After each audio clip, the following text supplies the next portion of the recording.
a 70-degree afternoon, we welcome you into Ullman Stadium for a rubber match between the SLO Blues and the Conejo Oaks. As we welcome you into the broadcast booth, hello everybody, I'm Jack Smith, joined alongside my partner Nate Mills. And Nate, this is a huge game for the Blues, who are trying to win their first series in over 3 weeks, but in order to do that, they'll have to win back-to-back games for the first time in 3 weeks as well. Yeah, not only number-wise is this an incredibly important game for the SLO Blues, but I think just morale-wise and just as a team, the whole vibe in general, if they can come away with a win here, I think they can build some serious momentum heading into the final stretch of the season. It was an 11-4 loss in Game 1, and then the Blues, Nate, came away with a victory yesterday. Score of 5-2, got a little dicey in the last inning as the tying run ended up on base with the bases loaded and the best hitter for the Oaks coming up. Boston Workington, though, got the save, and the Blues now launch themselves into an opportunity today. What do you think the Blues need to do to continue their winning ways and win back-to-back to win the series? Well, yeah, absolutely. The Blues were firing on all cylinders yesterday. 8 shutout innings, putting up 10 hits. I think everything that wasn't working 2 nights ago finally came together last night, and I think all they need to do is carry that energy from last night's victory into today.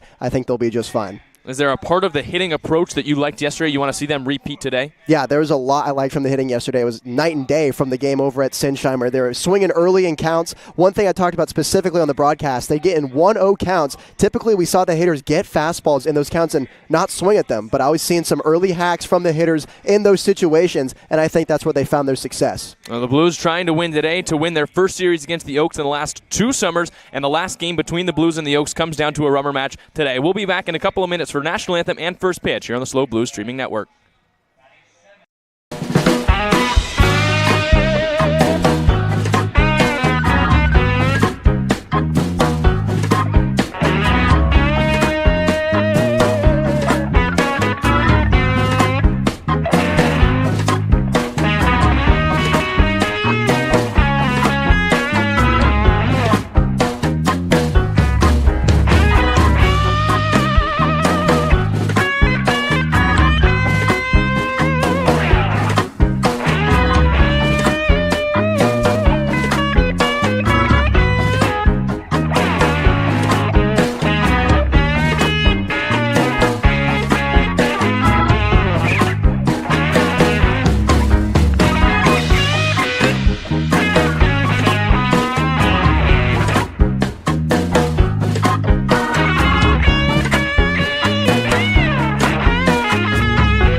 We welcome you back to Ullman Stadium, Sparky Anderson Field here in Thousand Oaks. We're anxiously awaiting the first pitch and national anthem here from Ullman Stadium, and we'll let you take a listen as we wait.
just a picture-perfect day here at Ullman Stadium, home of the Cal Lutheran Kingsmen. Another opportunity for the San Luis Obispo Blues to tack on a win and get another series win. That would only be their second of the year. And if I were to break down this game into one phrase for the Blues, I would say it's early and often. Let's get to hacking. Now here's who the Blues will bring up early in this ball game. The starting lineup for your San Luis Obispo Blues, penned by manager Dean Traynor. It starts with Jariah Lewis, the center fielder from San Jose State, batting in the leadoff spot. Theo Hardy, after a nice day yesterday, plays short yet again. Another San Jose State Spartan. 3 in the top 4 hitters are Spartans for the Blues. Giovanni Blanchette, the right fielder, recently entered the portal from St. Mary's, will bat third. Matt Spear is the 4th Spartan. He's the catcher from San Jose State, and he bats 4th. Emilio Corona DHs for the 3rd straight game in this series. The DH from Arizona hits 5th. Sam DiCarlo, after a phenomenal day yesterday, 3 hits, 3 runs batted in. The second baseman from Washington hits 6th. It's JT Ricken making his return to the lineup off of a foot injury. The third baseman from Oregon will hit in the 7th spot. Jason Hansen plays first base from UC Davis and hits 8th. And it's Jake Hicksonbaugh, the Monterey Peninsula College left fielder, who hits 9th. On the hill for the Conejo Oaks is Alex Rivas, the 6'1", 200-pound right-hand pitcher from UC Riverside, has a 5.4 earned run average and 11.2 innings pitched. And Nate, he throws a lot of strikes. Yeah, we're seeing that right now in the warm-up pitches. And another effortless velo guy. Kind of just looks like he's taking it easy up there, but he's lighting up the scoreboard. It's putting up 88. Doesn't even look like he's throwing all that hard. Now he's going with the breaking stuff. But another challenge for the Blues today. He's a strike thrower, though, and more opportunity for the Blues to get to swinging and put some more balls in play and hit them hard like they did yesterday. Rivas, as we mentioned, pitches to contact, just 6 strikeouts across 11 2/3 innings this season, 1 walk. So in nearly 12 innings of work, he's only walked 1. So the Blues should expect fastballs, breaking balls in the zone early on because Rivas doesn't want to allow hitters on for free. He's got the teal glove working today, too. I know you're not a big fan of teal, but I think it looks great. I think it looks good. Omar Reynoso rocks. I feel like Jariah Lewis has that teal mint working.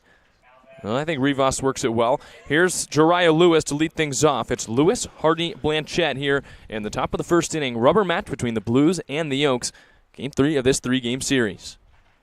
As Rivas toes the rubber, he looks in at the San Jose State center fielder Jariah Lewis. A .225 average, 3 runs batted in for the left-handed hitter. Rivas sets the belt. Working from the first base side of the rubber. First pitch of the ball game is on the outside corner. No balls and 1 strike. First pitch a minute late. 1:06 p.m. It's a gorgeous 72 degrees here in Thousand Oaks. Lewis sticking out the back of that left-hand batter's box. And Rivas, the righty, kicks and fires. Lewis spoils the changeup, foul and out of play. 0-2 the count. Rivas attacking early just as we suspected. Yeah, he came with that fastball. Mixed it well with the changeup. Came in significantly slower. I think that fooled Jariah Lewis a bit, but he did a good job spoiling it off.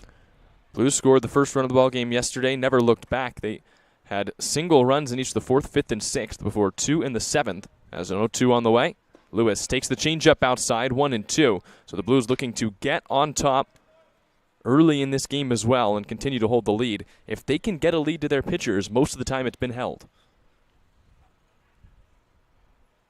Rivas looking to start the game with an out. 1-2 on the way. And Lewis takes a little bit outside with a fastball. 2 balls and 2 strikes.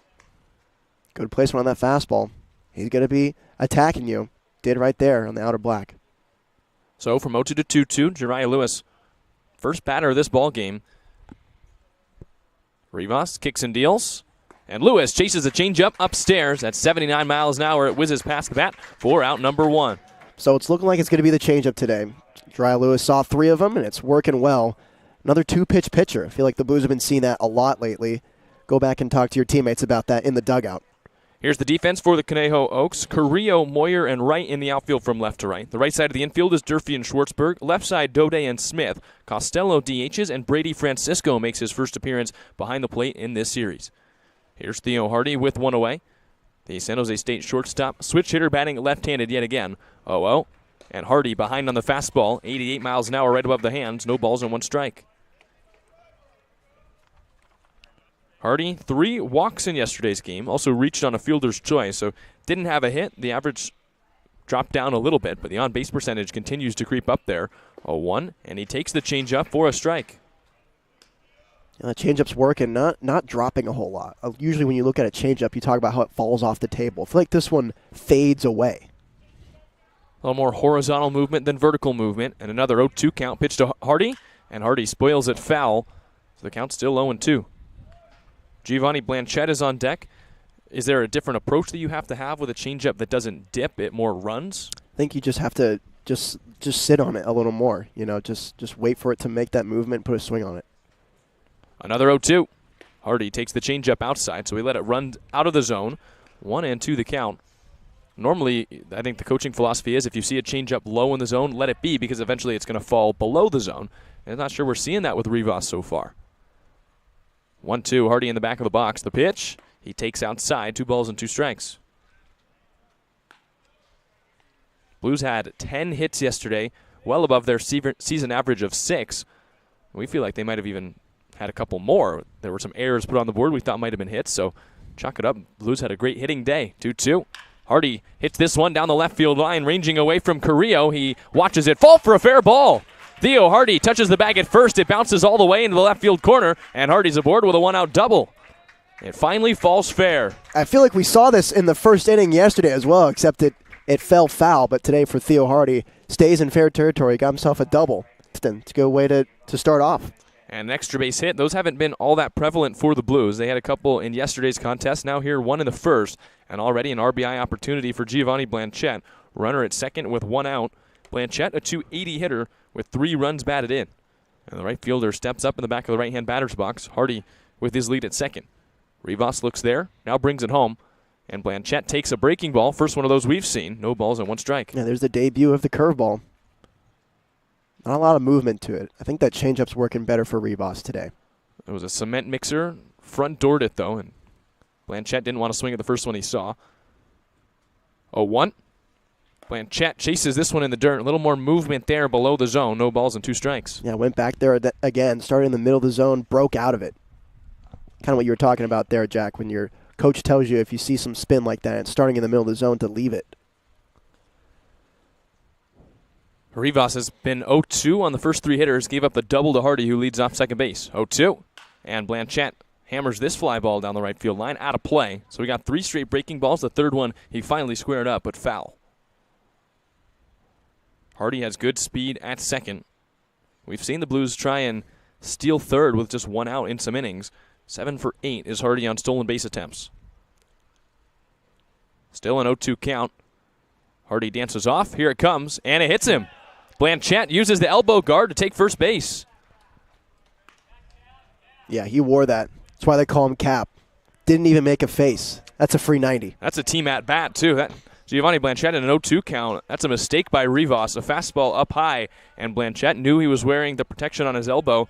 Not afraid to take it off the pad and take first base. And now 2 runners aboard, 1 out, and the batter is Matt Spear. Spear has continued to just hammer the ball in batting practice at this field. So far this season, he's a 158 hitter with a home run and RBI. That long ball came in his first game here. Hardy dances off again, 0-0.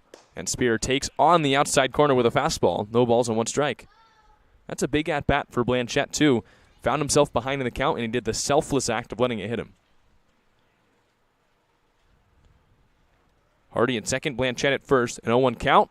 And Spear tattoos it into center. A sinking fly ball. In comes Moyer, and he makes the catch. Spear, I think he hit it well, but just a little bit off the end of the bat, out number 2. Yep, you're right, Jack. It was on that changeup, and that's the approach I was talking about. Just caught it a little too much out in front. Just got to let it get a little deeper. I think this one maybe finds a gap the way it was tailing as well. From where we are behind home plate, I thought he hit it a little bit harder, but I think you're right. Off the end of the bat, a pitch coming in with not much velocity, and so Spear flies out. Here's Emilio Corona, RBI opportunity for the DH from Arizona. 2 runners aboard, now 2 outs. Corona picked up his first league hit in yesterday's contest. We feel like maybe he deserved 2, but he singled and scored in the 7th. 0-0. He takes outside. 1 ball and no strikes. So the first hitter in this inning that there has not been a first pitch strike, and Corona's ahead. Hardy at second, Giovanni Blanchette at first. Both runners for the Blues have excellent speed. Rivas stares in at his catcher, Francisco. Comes set just underneath his chin as he looks back to Hardy. He now brings it home. And Corona hammers it down the left field line. That falls for a base hit. There's going to be extra bases for Emilio Corona. In comes Theo Hardy. The Blues lead at 1-0 on the RBI double from the Arizona DH. What a refreshing sight here for the Blues offense. 2 doubles in 1 inning, and that's the easy way to put runs together. Just like that, the Blues already got 1 here in the first inning, and they got it with 2 outs, too. Some resiliency as well. So Rivas, after giving up the double to Hardy, he was a couple pitches away maybe from getting out of the inning with 2 outs. Instead, the Blues make him pay, and they get on the board here in the first. And they might not be done. Here's Sam DiCarlo, who knocked in 3 yesterday on 3 base hits. The Blues still have 2 runners in scoring position with 2 outs, where they have jumped in front 1-0 here in the first. Rivas kicks and deals, and DiCarlo takes way outside with a breaking ball. Nice backhanded stop from Francisco. 1 ball and no strikes. DiCarlo raised the average up to .281 yesterday, has a home run. That did come in this ballpark, and 6 runs batted in. Blanchett at third. Emilio Corona at second. Rivas settles in, comes home, and DiCarlo takes low. 2 balls and no strikes. Blues now a chance for a bigger inning. They scored in 4 different frames yesterday, as we mentioned. 3 of those innings, though, were just 1 run. And now's a chance for them to put a crooked number on the board here in just the first. 2 runners aboard, 2 outs. 2-0 on the way. DiCarlo rolls it over to short. In comes Dode. He gloves, flips, and it gets him in time for out number 3. The Blues, though, get on the board in the top of the first. Emilio Corona with an RBI double. It's 1-0 as we head to the second on the SLO Blues streaming network.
Here's the starting lineup for the Conejo Oaks with the Blues on top 1-0 here in the bottom of the first. It's Mac Moyer to lead things off for the 3rd straight day. The center fielder from Oregon bats leadoff. Austin Carrillo, the left fielder from Biola, hits 2. It's Jack Costello in the DH spot at 3. Brendan Durfee hits in the cleanup spot, the first baseman from Cal Lu. Then it's Zach Dode, the shortstop from Regis, who hits 5th. Christopher Wright, the right fielder from Sonoma State, at 6. Bottom third of the order is Drew Smith, Brady Francisco, Zachary Schwartzberg.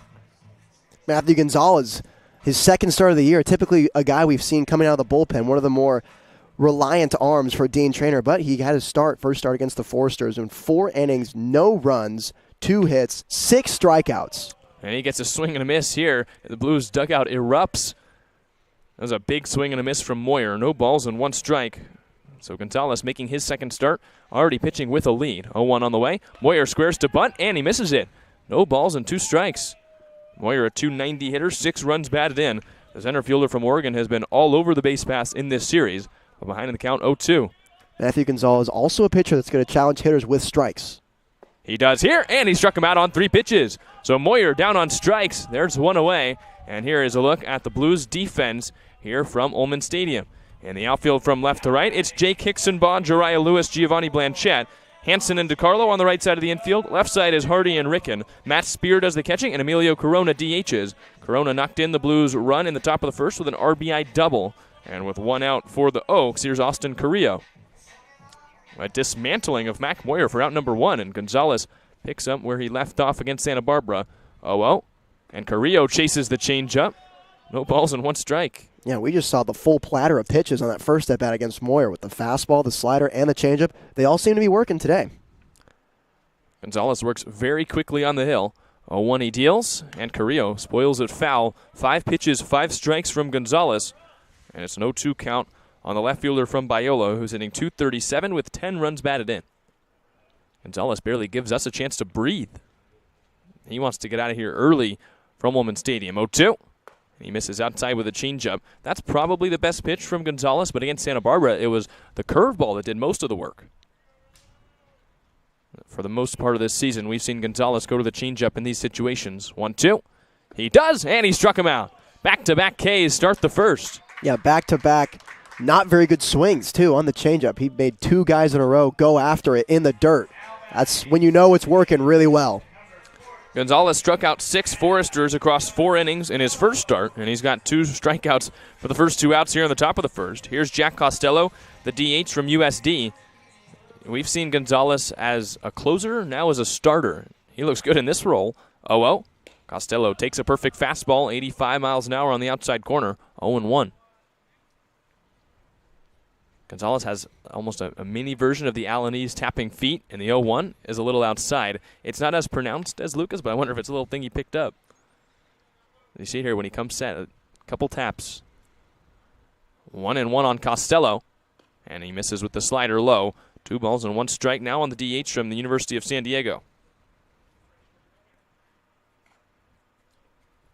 Blues on top, 1-0 here in the bottom of the first. Emilio Corona RBI double in the top half of the frame. 2-1 here, and Costello takes it off the elbow guard. That one hurt. That's like a thick elbow guard. Good thing he was wearing that. So Costello, the first batter to reach for the Oaks. He's at first, and now Brendan Durfee will come up in the bottom of the first inning. Durfee at .355 average, 10 runs batted in. And he struck out looking on a fastball, and he came to the plate with the bases loaded, 2 outs in the 9th inning. All he needed to do, well, I guess it's hard to ask, but it kept the inning going. The Oaks might have had a chance to tie the game after entering the 9th 5-0, but Warkentin froze him with a 93-mile-an-hour fastball.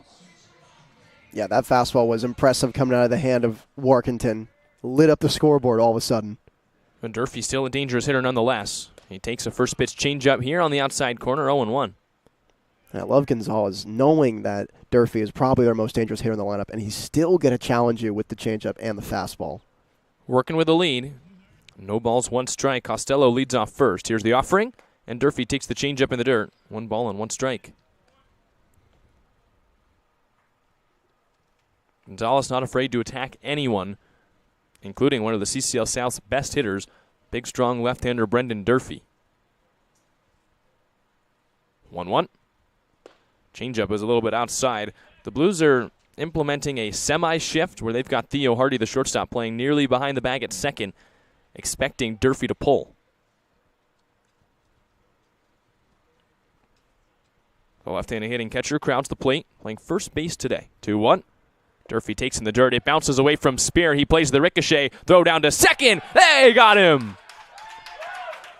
Nice recovery by Matt Spear, and that ends the first. Costello thrown out at second base as we head to the second inning. It's still 1-0 Blues on the SLO Blues streaming network.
Top of the second, Blues lead at 1-0 here from Ullman Stadium. It's JT Ricken to lead things off here in the second inning. Ricken, Hansen, Hicksonbaugh, bottom third of the Blues order, and it's nice to see JT Ricken returning to the Blues lineup. Yeah, good to see that. Hopefully he can get something going early.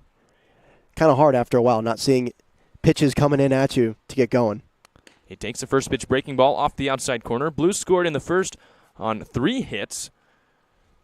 They had Hardy's double. The double by Corona, I'm standing corrected, 2 hits, as Blanchett also reached on the hit by pitch. But 2 doubles for the Blues in the first, as a swing and a miss here from Ricken, 1 ball and 1 strike. Yeah, it's the changeup that started low in the zone, finished out of the zone. 1-1 the count. Rivas working from the first base side of the rubber, fiddles in his teal glove. 1-1 on the way. Ricken bounces it into the gap towards third. It's the third baseman Smith that cuts off Dode, throws low, but the dig out there by Durfee in time for out number 1. That's a good scoop over there by Durfee at first. I didn't think they were going to be able to beat Ricken there, considering the speed that he has, but it's a good play over there by the left side of the infield. I think a smart play there by Smith to cut off Dode. If Dode has to play the backhand and then rear back to make the throw, I don't think they get Ricken, but Smith knows that if he can cut off the shortstop, he should do it, and I think that's what allowed Ricken to be retired at first. This is Jason Hansen, the first baseman from UC Davis. 2-11, 2 runs batted in. He takes a fastball right on the outside corner at 87. 1 strike. Hansen, the first baseman from UC Davis, back of the right-hand batter's box, 0-1. He takes high with a fastball, 1 ball and 1 strike. This could be a matchup he could be needing to get used to. With Rivas at University of California, Riverside, and him at Davis. A little Big West matchup. 1-1. Pitch on the way. Hansen lines it right back up the middle, past the glove of the second baseman Schwartzberg and into right center field. Hansen digs around first. He stops there with a 1-out single. Good swing by Hansen, even louder contact. 95 miles an hour directly up the middle. Outer half of the plate. Hansen just puts a nice swing on it. Easy base hit with a lot of pop. Maybe that's not a matchup that Rivas wants to get too comfortable with. It's hard to be comfortable on the mound with 95 coming right back at you. So Hansen's aboard with 1 out. Here's Jake Hicksonbaugh, the left fielder from Monterey Peninsula College. Excellent bat-to-ball skills for the rising freshman. Still hoping to showcase that in league play as he takes low with the fastball. 1 ball and no strikes. Hicksonbaugh by far the youngest player on this team, but hit over 500 in non-league play. Comes into this game a 167 average in a couple of league games.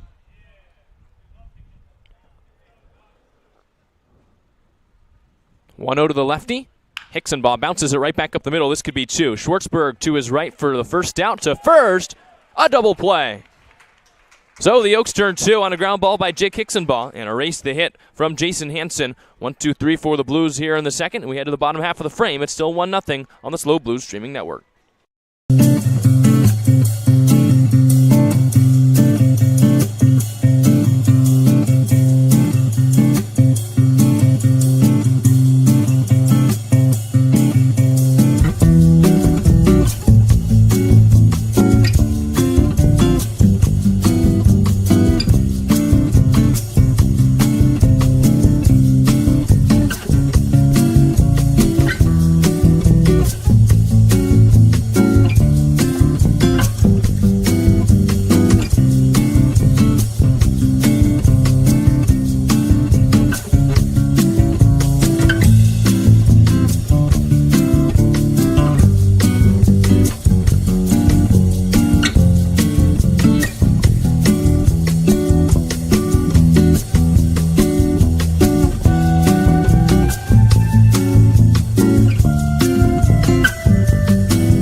Brendan Durfee to lead things off here in the bottom of the second. Durfee was at the plate when Matt Spear threw out Jack Costello trying to steal second base in the first. So Gonzalez worked the 1-2-3 first inning.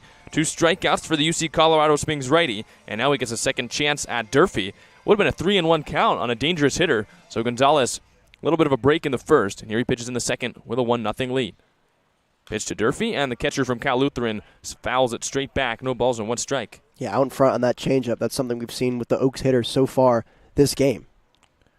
Durfee, a .355 average, 10 runs batted in. The 0-1. And he leaves the changeup in the dirt at 74, 1 ball and 1 strike.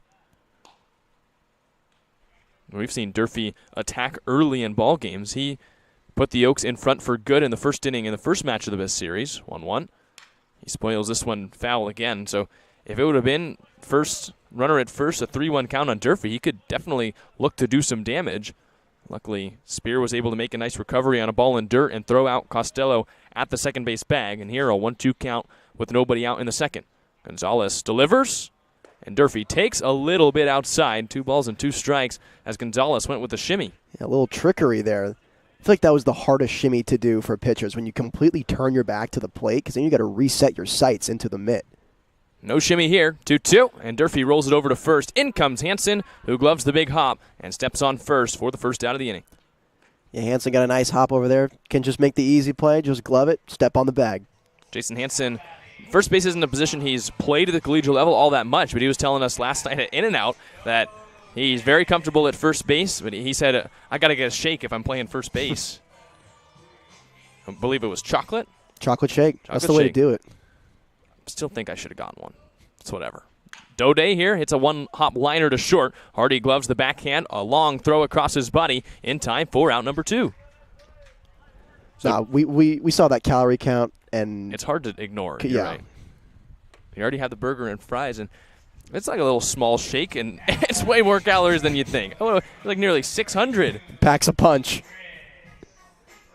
Here's Christopher Wright, big, strong left-handed hitter. The right fielder from Sonoma State, a .245 average with 2 home runs, 12 runs batted in. Comes up with 2 outs here in the second inning.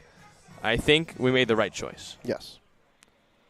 First pitch to Wright, choked up about an inch, and he swings, lines it into center. It falls for a base hit. First to the game for the Oaks, and Wright rounds first with a 2-out single. This is a fastball that catches way too much of the plate. Inner part of the zone, left-handed hitter just putting a nice stroke on it. Simple base hit. I think for Matthew Gonzalez, he's okay with that. He went after the first 5 hitters of this game. He did hit Costello, but when you're pitching with a lead, especially early in a ball game, you can afford to start hitters off with strikes. This time, Wright went up there, and I think he's understanding the scouting report now on Gonzalez, which is swing early in counts. We'll see if Drew Smith continues that trend. Third baseman from Oregon steps up, and he takes a first pitch sinker on the inside corner. No balls and 1 strike. Yeah, some tailing action there on the fastball. Haven't really seen that much today. It was kind of the first time. Christopher Wright leads off first base, a perfect 4 of 4 on stolen bases. 0-1. That's the slider, and it's strike number 2. Gonzalez continues to mix and match with his arsenal, and he's ahead 0-2 on Drew Smith, a .204 average, 7 runs batted in for the Oregon third baseman. Thinking changeup here. 0-2. It is the changeup, and it's strike 3 call. Matthew Gonzalez's third strikeout of the game ends the second inning. As we head to the third, it's 1-0 on the SLO Blues streaming network.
Top of the order for the Blues here in the top of the third. It's Jariah Lewis, Theo Hardy, Giovanni Blanchette. Due up with the Blues up by 1. 3 hits for San Luis Obispo, 1 run, 1 hit for the Conejo Oaks. No runs as Matthew Gonzalez has struck out 3 through 2 innings. And Jariah Lewis, after striking out in the first inning, gets a second shot at Rivas. Rivas comes set and comes home. Lewis squares to bunt, lays it down right in front of the plate. Out goes Francisco, a spin and a throw in time to get Lewis at first. Lewis very technically sound on that bunt. He put the barrel, flashed it in front of the zone and on top of the zone. Unfortunately, just caught a little too much on top of it. Francisco's able to just make the play, scoop it over, and throw down to first. So here's Theo Hardy. Hardy started the rally in the first with a double, came around to score the only run on the board in this game. Switch hitter batting left-handed, steps in the back of the box. Rivas, who's been efficient so far in this game, kicks and deals and catches the top of the zone with a changeup. Maybe a little bit of a high call there, 0-1. Normally you don't see the changeups that are elevated called for strikes. Here comes the 0-1, and Hardy takes a breaking ball. This one's a little off the plate. 1 ball and 1 strike. I thought that one was a little close. Yeah, I think you flip this count around. That would make a little bit more sense to me. 1-1 on Theo Hardy, the shortstop from San Jose State. Raised his average up to 270. He swings and misses here at the fastball. 87 above the hands. 1 ball and 2 strikes. I don't know if you can see Correa over there in left, but he is just hugging that line. Perhaps learning from the double in Hardy's last at-bat. Means the gaps are wide open, though. We'll see if Hardy's approach changes. 1-2. He swings and hits a 1-hop to second base. In comes Schwartzberg, who gloves with his brown glove in time for out number 2. So here's Giovanni Blanchette. Blanchette took a selfless at-bat in the first inning. He was hit by a pitch on the elbow guard in an 0-2 count. That was a big at-bat. It brought up Emilio Corona in that inning later in the frame, who doubled in the run. Blanchette was stranded at third on the ground out by DiCarlo. And here with 2 outs, the transfer portal right fielder steps up again and takes a fastball a little bit off the plate. 1 ball and no strikes.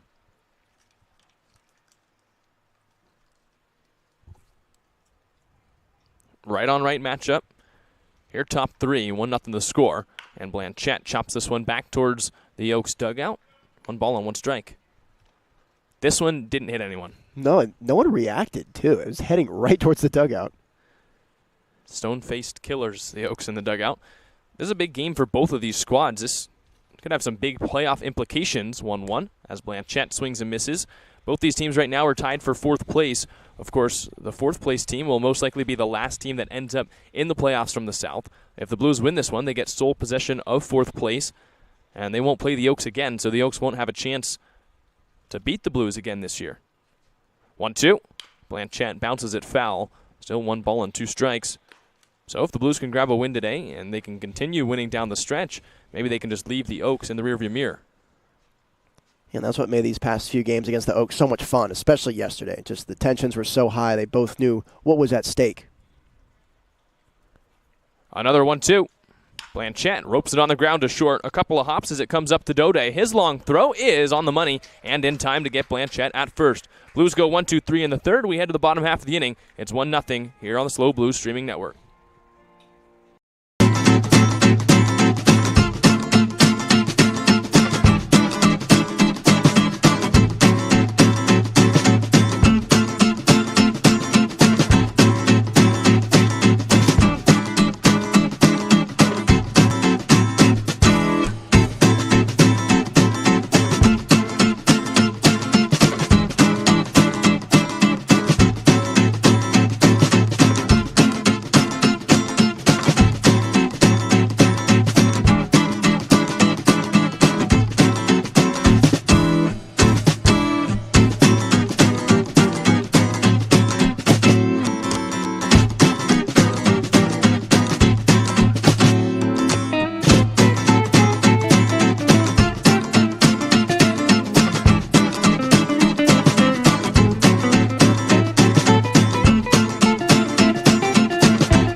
Late 9-1 due up for the Oaks, trailing by 1 here at Ullman Stadium. It's Francisco Schwartzberg-Moyer due up in this inning as Matthew Gonzalez continues to work in his second start of the summer.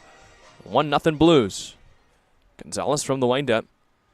Stares in for his sign, now comes set and comes home. And Francisco inside out to line drive into the glove of Jason Hansen, the first baseman. What a snag. Great play by Hansen over there at first. I didn't really think he had a beat on it. Didn't really like his first step that much. Wasn't a whole lot planted into the dirt there, but he's an athlete and snags it right out of the air. Shakes and snags. Looks like a natural first baseman over there. Didn't even need a dive, just made the catch, and that might have prevented an extra base hit for Brady Francisco. He kind of caught it off the handle, but almost ended up with a double as here Zachary Schwartzberg squares around a bunt before pulling it back. 1 ball and no strikes. If Hansen had an extra basket of fries, I don't know if he makes that catch. Yeah. Maybe if he got the large shake. What's that one going to be? 1,300 calories, something like that? Here, 1 ball and 1 strike after the foul ball by Zachary Schwartzberg. 1 out here, bottom 3, a 1-0 Blues lead. Schwartzberg, the second baseman from Saddleback, enters this game with a .286 average, 4 runs batted in, and add another hit. That one's down the left field line. Cutting it off on the line is Hicksonbaugh, and he got there fast enough that Zachary Schwartzberg held to just a single, but a runner at first with 1 out. Yeah, Hicksonbaugh, for that not being his primary position out there in left field, takes an excellent angle on the ball, is able to relay it in quickly. And this is a tough play for JT Ricken to make. He's playing up on the infield grass, dives as best as he could, but just out of the reach of the third baseman from Morgan. 2 line drives here for the Oaks in this inning. Maybe they're starting to see Matthew Gonzalez a bit better as a pick goes to first. Schwartzberg dives back in. 1 and out, 1 a hit. Here's Mac Moyer, who struck out swinging on 3 pitches in the first. Back to the top of the order, 0-0. And Moyer takes well outside with a changeup. 1 ball and no strikes. Gonzalez went right after Moyer to start the ball game. 3 pitches, 3 swinging strikes, including 1 bunt attempt. And Gonzalez made him look silly for the first out in the first. 1-0 here. And Moyer hits a line drive right at Hardy. Blues have a chance for 2. The throw is not in time. Zachary Schwartzberg dives right back in. Another loud out for the Oaks. There's 2 away. Very loud. That's one of the hardest hit balls we've seen all year at 99 miles an hour. Right back up the middle. Watch your lips. So Gonzalez getting a little bit luckier here in the third. 2 nice plays by his defense. Line drives basically right at his guys, and Hardy almost turned a double play there. But a nice job by Schwartzberg to scurry back. Here's Austin Carrillo, who also struck out on 3 pitches in the first. 2 outs, a runner aboard.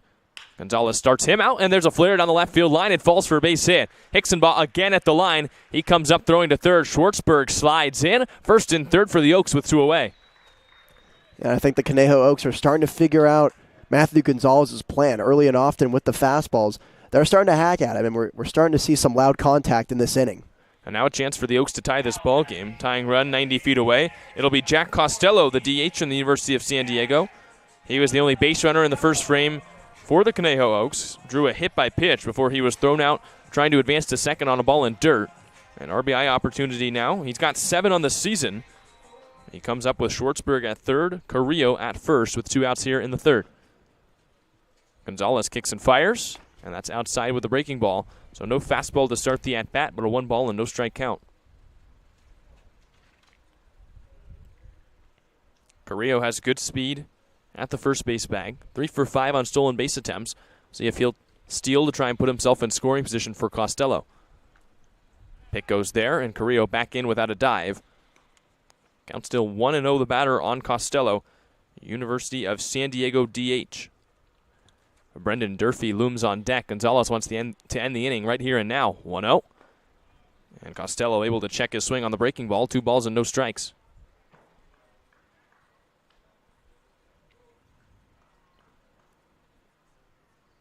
Hitters count for Costello and an RBI opportunity.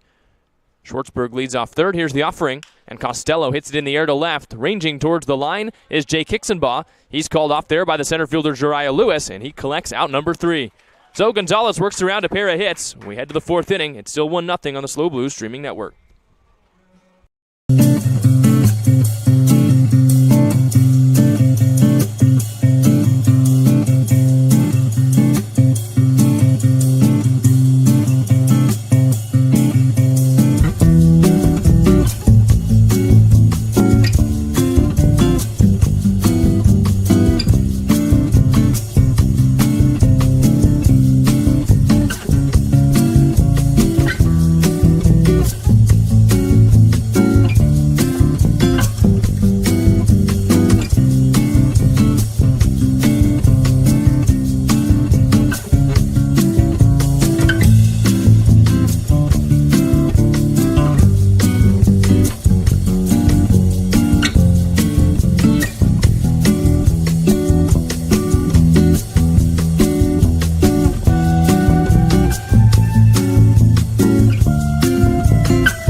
order coming up for the Blues. It's Matt Spear, Emilio Corona, Sam DiCarlo. 4, 5, 6 in the order.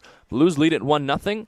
The Oaks hitting the ball a little bit better in this game. Both squads up to 3 base knocks, but the Blues the lone run on the board. For the Blues, you'd like to get some run support for your pitcher up there in Matthew Gonzalez. Now that the Oaks hitters are slowly starting to figure out his cadence, his tempo, and his pitches, you're going to need a lot more than a 1-0 lead to hold it. Rivas kicks and fires. Spear a little ahead on the changeup. No balls and 1 strike. I think what we've seen Rivas do, which is start hitters off with anything other than the fastball, is what we'll see Gonzalez try to pick up when he goes back out there in the 4th. It's been working well for Rivas so far, but the one blemish in the first as Spear hits this one right back into the glove of Francisco. No balls and 2 strikes. 2 doubles in the first for the Blues. Allowed them to score a run. Here we are. Top 4. It's still just 1-0. 0-2. Spear takes way high with an 88-mile-an-hour fastball. 1 ball and 2 strikes. The Blues are looking to win their first series in over 3 weeks. That was when they traveled overnight to the Orange County Riptides, swept them in a 2-game set. Now in the second overnight trip of the summer, a chance to do the same.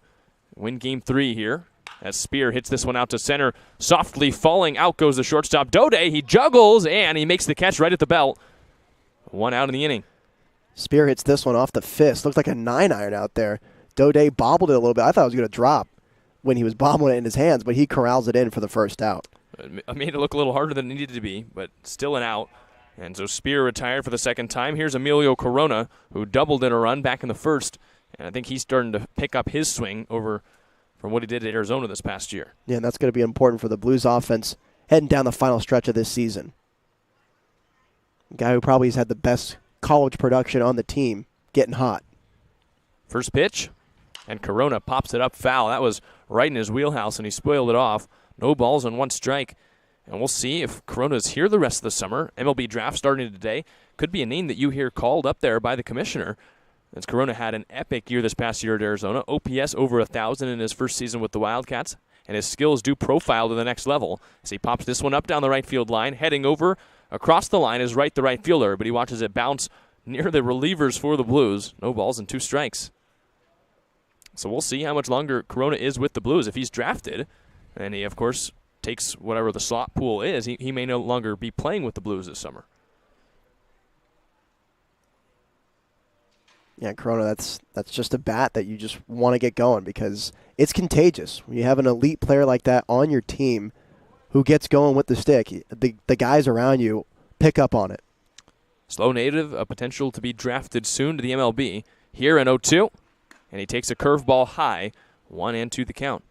It's a good lead. I thought that was awfully close for 2 strikes. Mid-70s with the breaking ball as Rivas tried to freeze Emilio Corona, but a nice take from the Arizona DH. Now a 1 and 2 count. Corona 1 for 1 with a double. 1-2 on the way. He swings and misses at the changeup for the second strikeout for Rivas. Now the second out here in the 4th. Yeah, that's what we've been seeing Rivas start the changeup, lower in the zone, not pitching it for the strike, and the hitters are going after it. Corona does that time for a strikeout. So here's Sam DiCarlo. DiCarlo grounded out to short to end the first inning. Had an excellent day yesterday. 2 singles, had a double, knocked in 3 of the Blues' 5 runs, and scored another. So he was responsible for 4 of the 5 runs that the Blues scored in that game. 0-0 here, and he takes a fastball right on the outside corner at 88. 0-1 the count. Yeah, I think it's like what you were saying, Jack. Rivas has been starting hitters with the off-speed stuff. Not sure if he was really expecting a fastball in the first pitch. Rivas comes set, strides and shoots. DiCarlo pops it foul towards the parking lot. No balls and 2 strikes. But if the Blues want to win the series, they'll have to win today, which would be the first time they won back-to-back games since heading to Orange County. And so if they're able to win today, who knows, maybe it's just the overnight trips. 1-0 here, 0-2 count with 2 outs here in the 4th. Pitch on the way, and DiCarlo takes the fastball out of the zone. 1 ball and 2 strikes.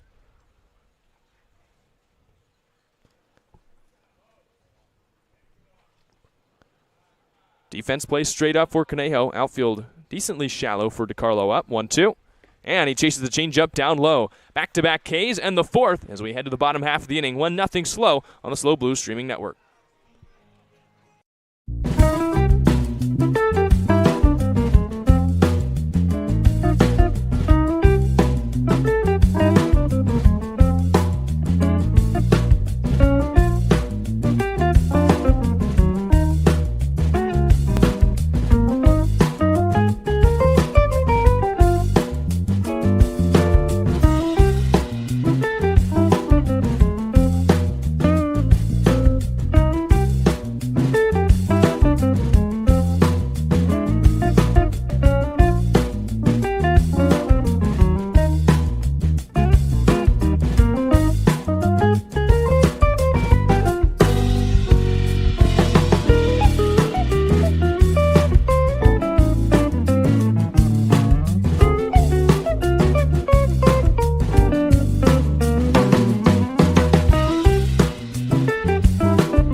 Brendan Durfee leads things off for the Oaks here in the bottom of the fourth. Still a 1-0 game. Matthew Gonzalez seemed like the Oaks were maybe figuring him out a little bit last inning. We'll see what kind of adjustments he comes out with. And the Caldo catcher just absolutely rips a foul ball down the right field line over the netting. Way foul for the first strike. That was loud. Yeah, if you were to strain that out there, that's probably gone.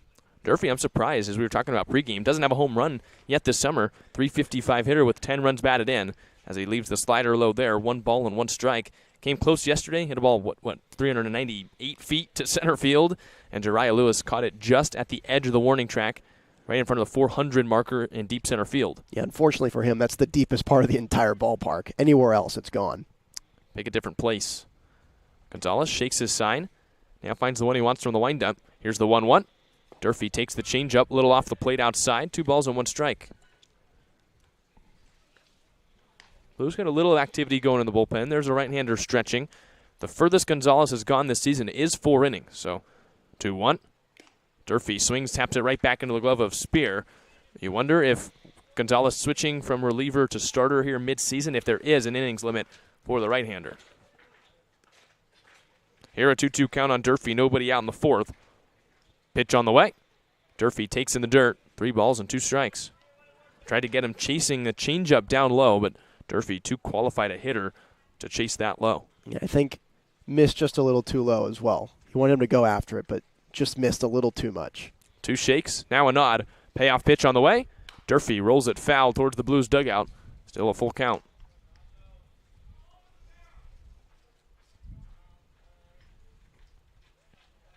It's got to be Gonzalez's best pitch right here in a full count.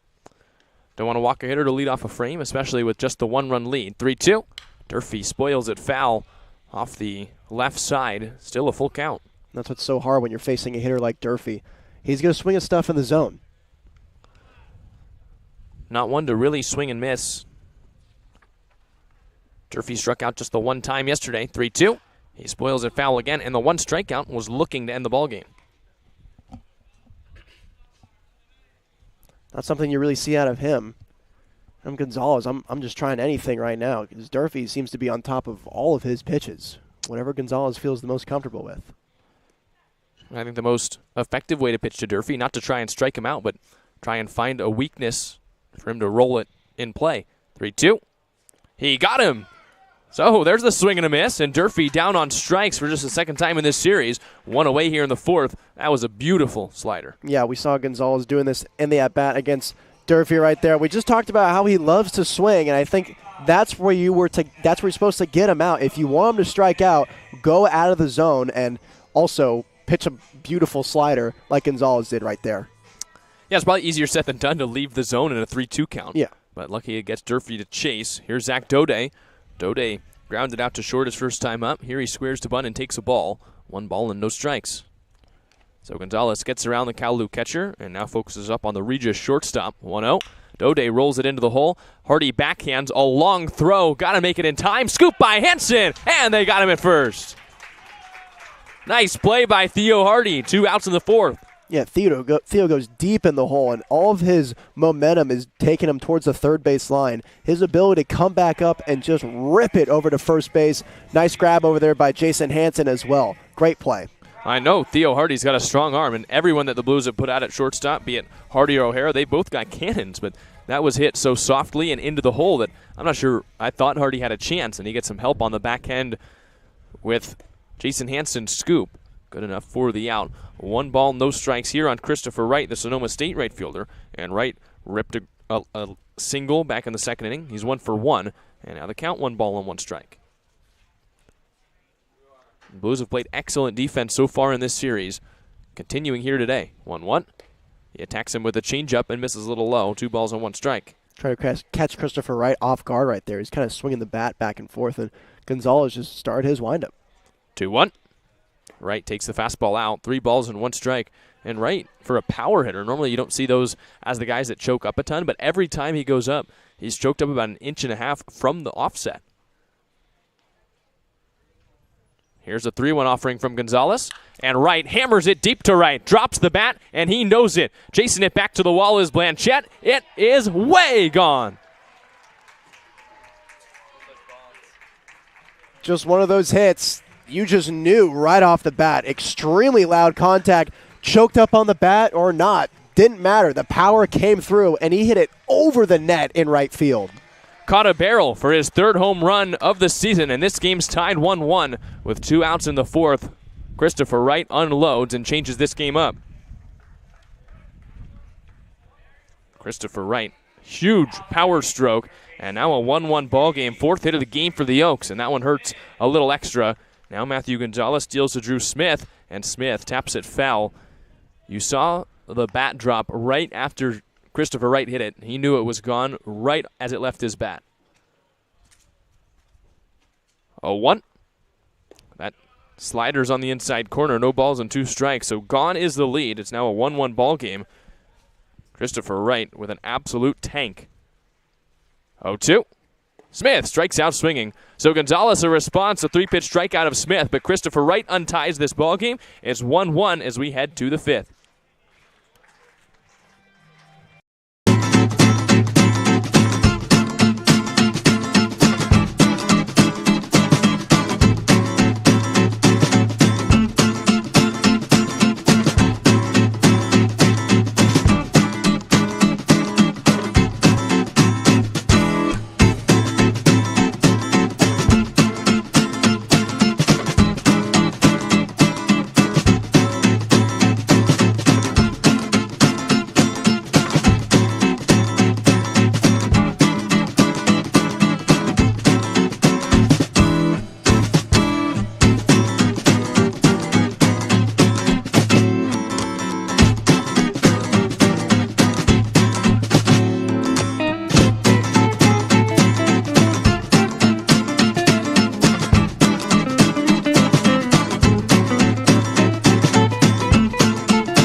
Well, a different look for the Blues coming up to the plate. Not only is a new pitcher coming into this game, it's now a 1-1 ball game. Wes De La Torre in after the Christopher Wright home run. This game is tied. The kid growing up down the street in Newberry Park, California, goes to Oxnard Community College, currently has a 14.21 ERA in 6.1 innings, only 2 strikeouts and 7 walks. So maybe a little different look for the Blues right here. Not so much a strike thrower. I think San Luis Obispo is going to have to capitalize on the free ones with the soft-tossing right-hander. So Rivas is done after 4 innings. He really settled down well after giving up a run in the first. I'm a little surprised to see him out of this game. But this is a point in the season before the showcase break. Arms are tired. You don't want to tax the guys too much. And now the Blues, a different look. You've got De La Torre on the hill. Maybe more prone to walking guys, and that's kind of what the Blues need. 3 hits for SLO. 2 of them came in the first on 2 doubles. Here's JT Ricken, bottom third of the order due up for the Blues. De La Torre kicks and fires. And Ricken takes all the way outside into the backstop. 1 ball and no strikes. Yeah, first pitch is a slider. Misses badly, way too out in front on it. At no point was it even close to the strike zone. De La Torre hit and pitched this past season at Oxnard Community College. Had an 8.35 ERA in 18 1/3. As Ricken starts the inning with a line drive to right, it bounces in front of Wright, the right fielder. And that's the first hit for Ricken since coming back off injury. Runner at first with nobody out. Good to see JT coming back in his first game after sitting out with that foot injury. Put a nice swing on that ball. Hit it hard the other way. It's a good sign for him. Opposite field line drive and an inning starting single. Here's Jason Hansen. And you wonder if the Blues will maybe play a little bit of small ball today, knowing that this is a game where runs could be at a premium. And now with the game tied, Blues maybe trying to get back in front. See if Hansen opts to lay down a bunt. He doesn't, and he takes a fastball off the outside corner at 80 miles an hour. 1 ball and no strikes. This is probably the lowest average velocity that the Blues have seen all season. Yeah, you're going to have to be very patient here on the mound. Hansen singled back in the second. 1 ball, no strikes. De La Torre delivers. Taking off is Ricken, and Hansen puts it in the air towards left. In comes Carrillo. It bounces in front of him. Back-to-back hits for the Blues, and it's Hansen's second of the day. What a day for Jason Hansen, making some nice plays over there at first base. Now he's got himself 2 hits. This one's not hit exceptionally well, little off the end of the bat, but he just kind of floats it out there into shallow left field for a base knock. Well, you know what it is, right? It's the shakes, It's man. the shake. So Jake Hicksenbaugh now a chance for the kid to either not get a run, maybe move the runners over. 2 runners aboard, nobody out, and the Blues immediately trying to answer back to the right home run, get back in front in this ball game. De La Torre has given up back-to-back hits, one hard, one soft. Hicksenbaugh now at the plate as De La Torre steps off. It's Ricken at second, Hansen at first. Hicksenbaugh grounded into a double play his first time up. De La Torre, the Oxnard Community College right-hander, comes set at the belt. Looks to second, comes home. Hicksenbaugh squares, and it's all the way to the backstop. Past the catcher, Francisco. An 180-foot mistake as De La Torre allows both runners to advance. Now 2 runners in scoring position and a 1-ball, no-strike count. Yeah, I mentioned it at the top of this inning. It's going to be the free ones that the Blues are going to have to capitalize on. Now the kids got runners at second and third with nobody out. Got to get creative here with the infield in. Just got to throw it in the air somewhere. It didn't even need to bunt. 1 pitch in. Now 2 runners in scoring position for the Blues. And in comes the infield for the Oaks. 1-0 the count. Hicksenbaugh looking for his first league RBI. It will put the Blues in front. 1-0. He takes a little off the plate. 2 balls and no strikes. And Hicksenbaugh, as we've kind of talked about in league play, making an adjustment to more live arms. I think this is a little bit more what he's accustomed to seeing at the high school level with the 80-mile-an-hour fastball. 2-0 on the way. Hicksenbaugh takes outside. That one at 82. 3 balls and no strikes. A walk would load the bases for the leadoff hitter, Jariah Lewis, who stands on deck. And I'm probably taking all the way here. Obviously, De La Torre's having some command issues right now. I'm just going to take. So if he does, 3-0. Hicksenbaugh takes wide, and it's a 4-pitch walk for the Monterey Peninsula College freshman. Bases loaded, nobody out. Runners in scoring position. Once again, we got the bases juiced. No one out, and now you got your leadoff guy up. This is why you craft a lineup the way you do. This is the guy you want in that situation. This is, once again, some more character development opportunity for San Luis Obispo.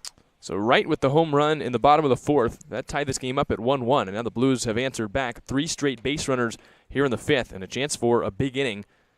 SLO, though, focused on at least adding the 1 run to put them back in front in this game. De La Torre comes set at the belt, bases juiced, and the first pitch to Lewis.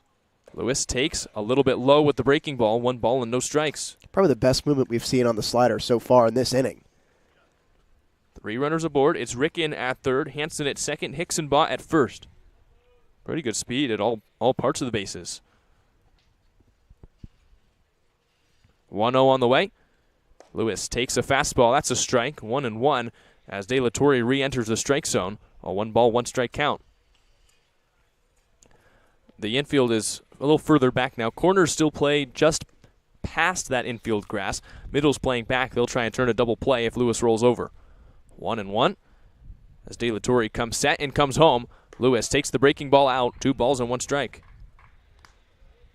It's good discipline there by Jariah Lewis, not trying to make up for taking the fastball in the 1-0 count. Talked about it in the pregame. I think that was a key for the offensive success for the Blues. And I think he knew he had to swing at that, and that was a pitch that was close enough for him to take a cut at, and he didn't. It's good discipline.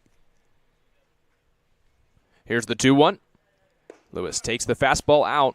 A walk is a big deal here. It would bring in a run and put the Blues back in front. 3-1 the count. Ricken at third, Hansen at second, Hicksenbaugh at first.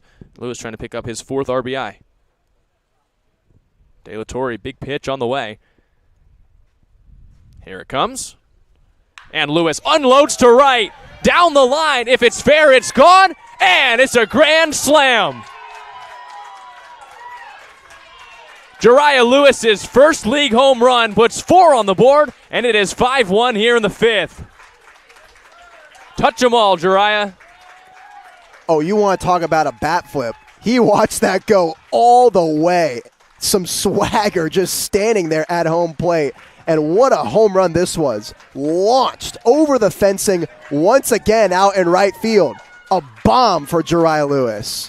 That's better than a walk. And Jariah Lewis allows everyone to walk home. And the pitching change coming back to bite the Oaks. De La Torre has faced 4 batters, 4 runs for the Blues here in the 5th. That's the 3rd home run for the Blues in league play. All 3 of them have come here in Thousand Oaks. And now Theo Hardy doesn't want the party to stop. 5th batter in this inning, 4 runs in for the Blues. As De La Torre trying to bounce back after the grand slam, kicks and deals. And Hardy takes the fastball low and in. 1 ball and no strikes. That one was run up there at 84. A little extra mustard out of the hand of De La Torre. Blues now out in front by 4. 1-0. Hardy takes outside. 2-0. And an empty bullpen for the Oaks. De La Torre may be a last resort arm here in the 5th. 4 batters, 4 runs on the grand slam from Jariah Lewis. 2-0 to Hardy. And Hardy rolls it over towards the right side. Schwartzberg a long run, a spin and throw, and they got him at first. Nice play on defense from the Saddleback second baseman. 1 out here in the 5th.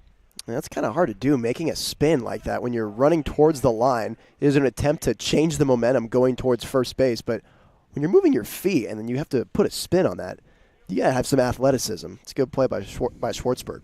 Maybe robs Hardy of a hit, and that's a big play. First out here in the 5th, so maybe a little more confidence now for De La Torre as he retires the Spartan shortstop. Here's Giovanni Blanchette, who takes outside 1-0. And the runs in this inning, I think, a result of De La Torre falling behind on Blues hitters. Lewis knew he was going to get a fastball and a 3-1 count, and he just tattooed it over the trees and right. 1-0. That's high. 2 balls and no strikes, and again, the Blues ahead in the count.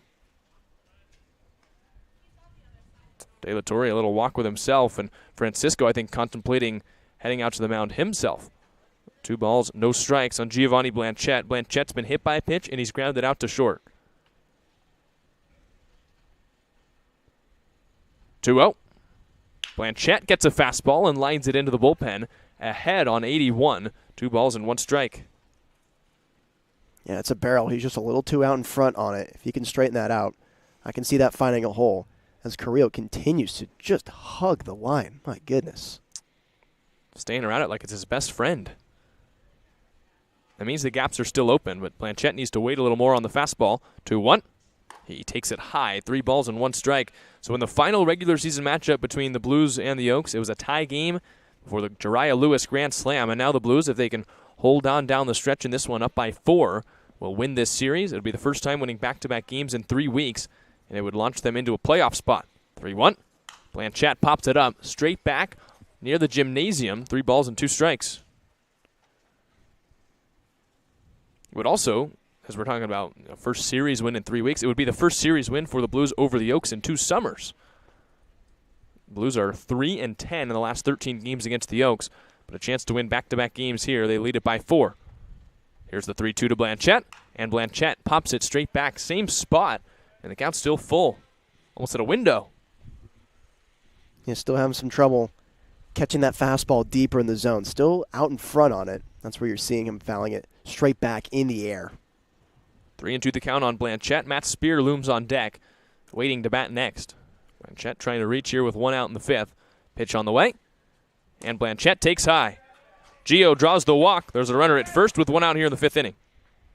And just only got 1 out here, and Gio continuing the party, just getting on base. Hopefully Matt Spear can maybe do a job, move him over. Spear in this game has flied out to shallow center. He's also popped out to shallow center to the shortstop, Dode. So 2 flares to the same spot. He's 0 for 2. Now a chance for him to maybe try and unload on De La Torre. Oh, well. He takes the fastball in the dirt. It's off the catcher, Francisco, and Blanchette will advance 90 feet. Takes the turn for third, but stops at second. Another runner in scoring position for the Blues and a 1-0 count. And instead of having to move the guy over, now you're set up to score him. Gio Blanchette's got some good speed over there at second base. And if I'm looking at those gaps, I mean, they're huge. Spear has gap-to-gap power. Trying to use it here, 1-0. He takes the fastball on the outside corner, 81. 1 ball and 1 strike. Blanchette has good speed at the second base bag. And the Blues, they do lead it by 4, but as we saw yesterday, even 5 runs was barely enough going into the 9th inning, that the Blues trying to add as many as they can. Spear takes ball 2, 2 balls and 1 strike. Can never score too many runs. No, but the way they scored them today was a lot more explosive, and I think that's going to fire up the guys a lot more. That's going to allow them to play better defense and even pitch better. 2-1 to Spear. De La Torre looks to second, brings it home. And Spear hammers it to right center field. Heading back is Wright, the right fielder. He watches it off the bottom of the wall, off the warning track. Blanchette had to pause. Now he gets the wave around third. Relay throw from Schwartzberg is not made. Blanchette stands up at home. It's an RBI double for Matt Spear, and it's 6-1.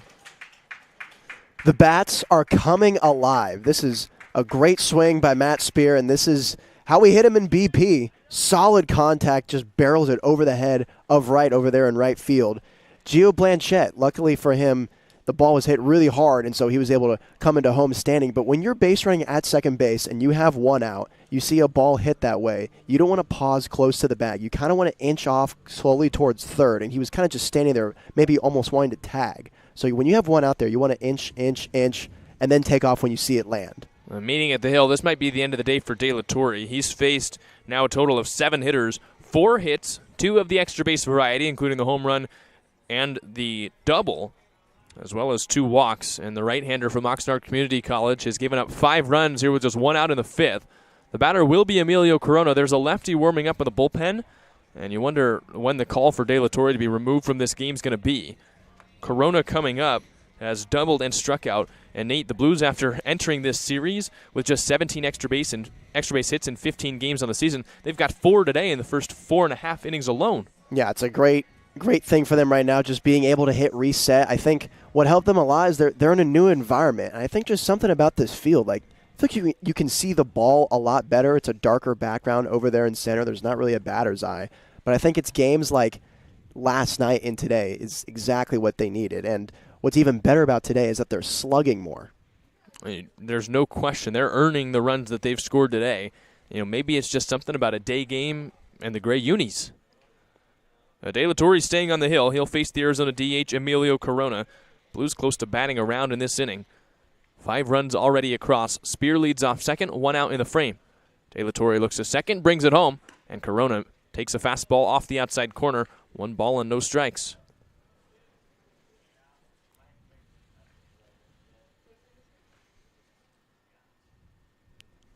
Schwartzberg holds on Spear at second.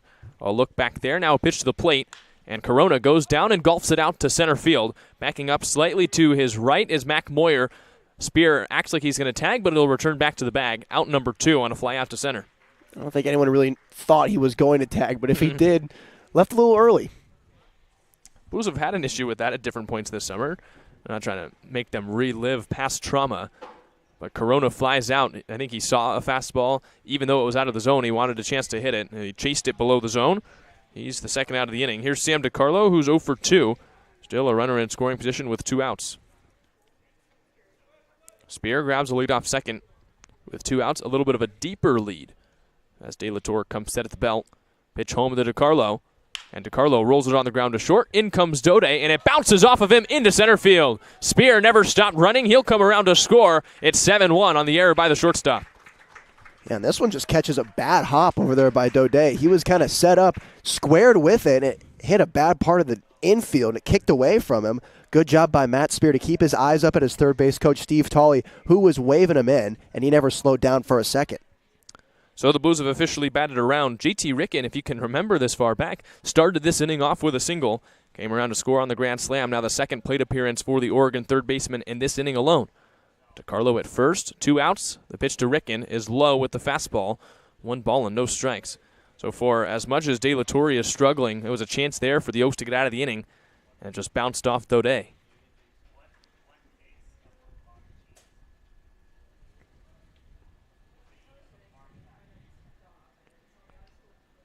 One out. Ricken pops it up. Shallow center. Out goes Daudet, the shortstop. In comes Moyer. Who's it going to be? It's Moyer who gives way to Daudet, and Daudet makes the catch for the last out of the inning. A grand slam for Jariah Lewis. 2 other runs for the Blues. It's 7-1 after a 6-run frame. We head to the bottom of the 5th, and the Blues lead it by 6.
(7-1) in a completely changed game. Bottom of the 5th, the Blues lead it by 6, and Matthew Gonzalez faces Brady Francisco to lead off this inning. The catcher from GCU lined out to first his first time up, and he takes a pitch in the dirt, 1 ball and no strikes. And what a way for the offense to respond after giving up that 1 run in the bottom of the 4th inning. They come back, respond with 6. 1-0, and a swing and a foul. 1 ball and 1 strike, and now Gonzalez, who had given up the home run last inning, comes back in this game, and it's a 6-run lead.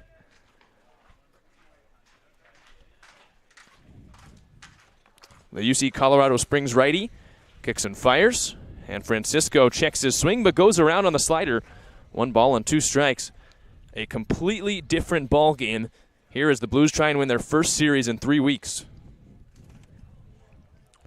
Here's the 1-2, and Francisco tags it out to center. Jariah Lewis, the home run hero, ranges to his left and comes in to make the catch, first out of the inning. Yep, some soft contact to start out the inning. Francisco catches this one off the end of the bat. Lewis has got to take like 4 steps to his left to make the grab. And Jariah Lewis, for as much as Christopher Wright knew his home run was gone, Jariah Lewis knew the exact same amount. He dropped his bat. I think the only thing he was questioning was whether it was going to be a fair ball, but it was fair by a mile, gone by a mile. Here's the 9-hole hitter as Zachary Schwartzberg takes a fastball in the outside corner, 0-1. An absolute tank from Jariah Lewis. Put the Blues in front. 0-1. Schwartzberg flies it foul the other way. No balls and 2 strikes. And Gonzalez, who early on in this ballgame, pitching with a 1-run lead, was going after hitters. Now he can do it knowing he's up by 6. Yeah, that's what I was mentioning earlier. You feel a lot more comfortable doing that now. Rolled over to third. Ricken comes in, but it's a little bit foul past the line. So still no balls and 2 strikes on Zachary Schwartzberg. Schwartzberg singled, made his way around to third back in the 3rd inning, but he was stranded there to end the frame.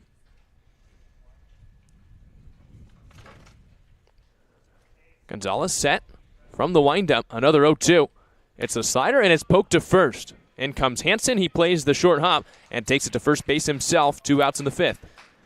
Schwartzberg, kind of the first hitter to get a bat on that slider out of the zone. Just kind of pokes it right towards Hansen, but he's there to just scoop it and tap the bag. Well, you could see Matt Spear put his arm out to his right saying, I want you to get this far out of the zone. He did, and Schwartzberg still chased it, and all he was able to do was get barely the end of the bat on it.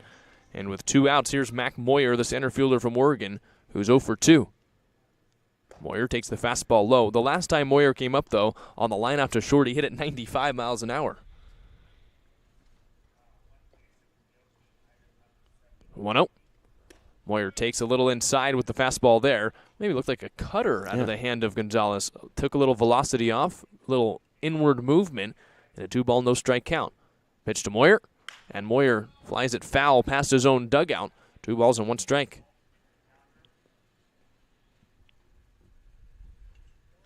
2-1, 2 outs in the fifth. Blues now lead it by 6 runs after the explosion in the top half of this inning. Moyer takes the slider low, 3-1 on the Oregon center fielder.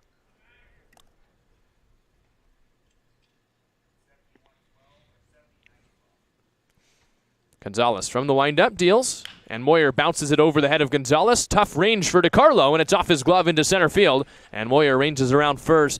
That'll be an error on DiCarlo, but it would have been a tough play. Yeah, tough play for Gonzalez, too. It just bounces just over his glove. DiCarlo has to come in on it, and that just ticks off his glove.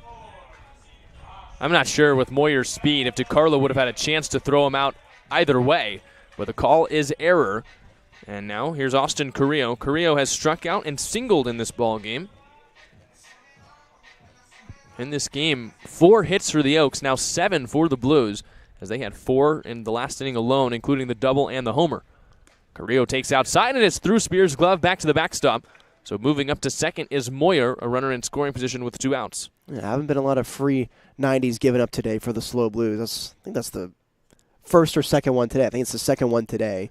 It's a wild pitch that gets past Spear. Moyer gets second base. Now Jack Costello was hit by a pitch in the first, but he was promptly removed from the base pass to end the inning as Spear threw him out at second. Now a 1-ball, no strike out. The runner at second is Moyer. Pitch on the way, and Carrillo checks his swing, takes a fastball in the outside corner, 1-1. We're seeing the velocity dip a little bit for Gonzalez here in the fifth, pitching deeper than he has at any other point this season. You have A.J. Moreno walking around in the bullpen, got a baseball in his hand. Could be the last inning for Matthew Gonzalez. 1-1. Moyer takes off for third. Carrillo shoots it the other way towards the foul line. It'll fall foul. 1 ball and 2 strikes, and Moyer's got to return to second. Not sure if that's a hit and run call, and if it is, not sure where you hit it with a runner taken off on second base. That was kind of a strategy we did at Palomar College. We'd throw in the hit and run with a guy on second, and we were all kind of going, where do you hit it? With 2 outs, too? Yeah. Interesting. Especially with down by 6, you'd think you need more than just putting a runner in action. And in case you can't get it to work, you might have a chance to throw out the runner. 1-2. Carrillo bounces it to first. Jason Hansen backs up this time, and he'll underhand flip a little high to Gonzalez, but in time for the out. A little harder than it needed to be, but it's out number 3 here in the fifth. We're through 5 innings at 7-1 on the SLO Blues streaming network.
New pitcher in the top of the 6th in relief of Wes De La Torre, who gave up 6 runs last inning.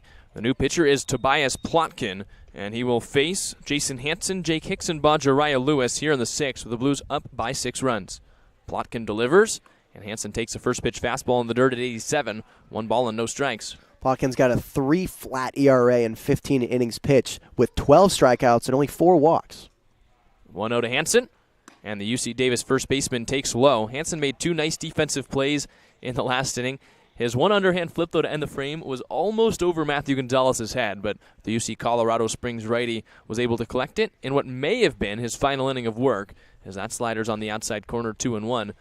Gonzalez still, though, walking around the dugout, hasn't been giving out high fives or really talking to anyone. I wonder if Dean Traynor will, in fact, send him out for the 6th, as there's another breaking ball for a strike. Yeah, not wearing the hoodie just on the right arm as we've seen him do in past settings, just trying to keep that right arm warm, just kind of pacing around the dugout. 2-2. Hansen chases down low, an 89-mile-an-hour fastball. That's the first strikeout for Plotkin out of the pen, one away here in the 6th. Yeah, Plotkin maybe sandbagging the hitters right now. He was living 84, 85 in the warm-up pitches, and he just pops out an 89 right there on Jason Hansen. Here's Jake Hicksonbaugh. Hicksonbaugh drew a walk to load the bases in the 5th before Jariah Lewis, who hit a grand slam, stands on deck. Hicksonbaugh is 0 for 1, and he swings and misses at a breaking ball here. No balls and 1 strike. The Blues' last road game before the showcase break. They'll return home tomorrow to play Santa Barbara, then 2 days off for everyone that's not participating in the game. We're still figuring out who that is, Nate. We were told that we would find that out by today. Still no word from before the game, so we're excited to hear who the Blues will be sending to Compton for the showcase game. 1-1. Hicksonbaugh takes a fastball center cut, 1 ball and 2 strikes. Yeah, good opportunity for anyone maybe in the portal or uncommitted or even just playing for the Blues in general, just to showcase their talents. Stay tuned on social media. We'll post it up there. 1-2. Hicksonbaugh takes outside, 2 balls and 2 strikes. The freshman from Monterey Peninsula College grounded out into a double play back in the 2nd, then the walk and the run scored in the 5th. Plotkin with an over-the-top delivery. Makes you want to reference what I talked about 2-2. In a little outside. In a previous game, I said pull down the lampshade. I believe it was light shade. Yes, makes a little more sense, right? That makes a lot more sense. So I'm glad to hear that it was just you that was wrong and not a bad saying. Payoff pitch. Hicksonbaugh lines it into center field. Base hit. The kid rounds first. That's another league hit for Jake Hicksonbaugh, and he's aboard. He's reached the last 2 times. Runner at first with 1 out in the 6th inning. That's what he'll do. He's one of those guys that I like to call a hit collector. Just somehow finds a way to get on via a single or an extra base hit, but he'll just chip away at you. He's got good bat path. He just does it right on that 88-mile-an-hour fastball right up the middle. And a 3-2 count, even lefty-lefty. Stays confident, lines it into center. Here's Jariah Lewis, who should be about as confident as anyone on this field. Grand slam last inning. And he takes a first pitch breaking ball on the inside corner, no balls and 1 strike. I still think it's crazy that the Blues have only hit the 3 league home runs, and they've all been here. Something about this field, Ullman Stadium, Sparky Anderson Field, that really plays to the Blues hitters. 0-1. Lewis bounces it up the middle. This could be a double play. It bounces, though, off Schwartzberg into center. Taking the turn to third is Jake Hicksonbaugh. It's another error for the Regis shortstop. And with 1 out, there's runners at first and third. That's a tough play for Daudet because it catches a weird part of the mound. It, changed up the spin on the action of the ball. It was backspun. There was kind of a side spin happening and even more kick on that dirt and there in the infield. It just eats up Daudet and allows Hicksonbaugh to reach third base. Well, it looked like it could have been a tailor-made double play, even with Lewis's speed. Turns into another error for the Oaks. That's their 2nd of the game, the 2nd on Daudet. And with 1 out, Theo Hardy will bat right-handed for the first time. Runners at first and third. Hicksonbaugh the runner at third, Lewis at first, both with great speed. The first pitch to Hardy. Hardy lines it straight back near the on-deck circle, 0-1. Hardy grounded out to second in each of his last 2 plate appearances after doubling and scoring in the first. It was 1-0 for a while, then 1-1, and the Blues tagged on 6. Hardy takes in the dirt. It bounces away from the catcher, Francisco. To second goes Lewis. So 2nd and 3rd with 1 out. Good read by Jariah Lewis. Dirt ball read coming out of the left-hander over there at first base. You can get a good view when you got the left-hander facing you when you're standing over there. And he read it like a book. He's in the 2nd easily. Now multiple RBI opportunity for Theo Hardy. He's knocked in 6 this season. Continues to raise the average back up after his mini slump. 1-1. Hardy takes a fastball off the plate outside. 2 balls, 1 strike. That one ran up there at 88 miles an hour. Oh, you're right that we were watching Plotkin warm up, and it was 83, 84, 82. We got more velocity in game for sure. 2 balls, 1 strike. The offering. Hardy takes low with the infield drawn in. A 3-ball, 1-strike count. There is a place to put Theo Hardy, but you've got Giovanni Blanchette on deck. Blanchette walked and scored back in the 5th.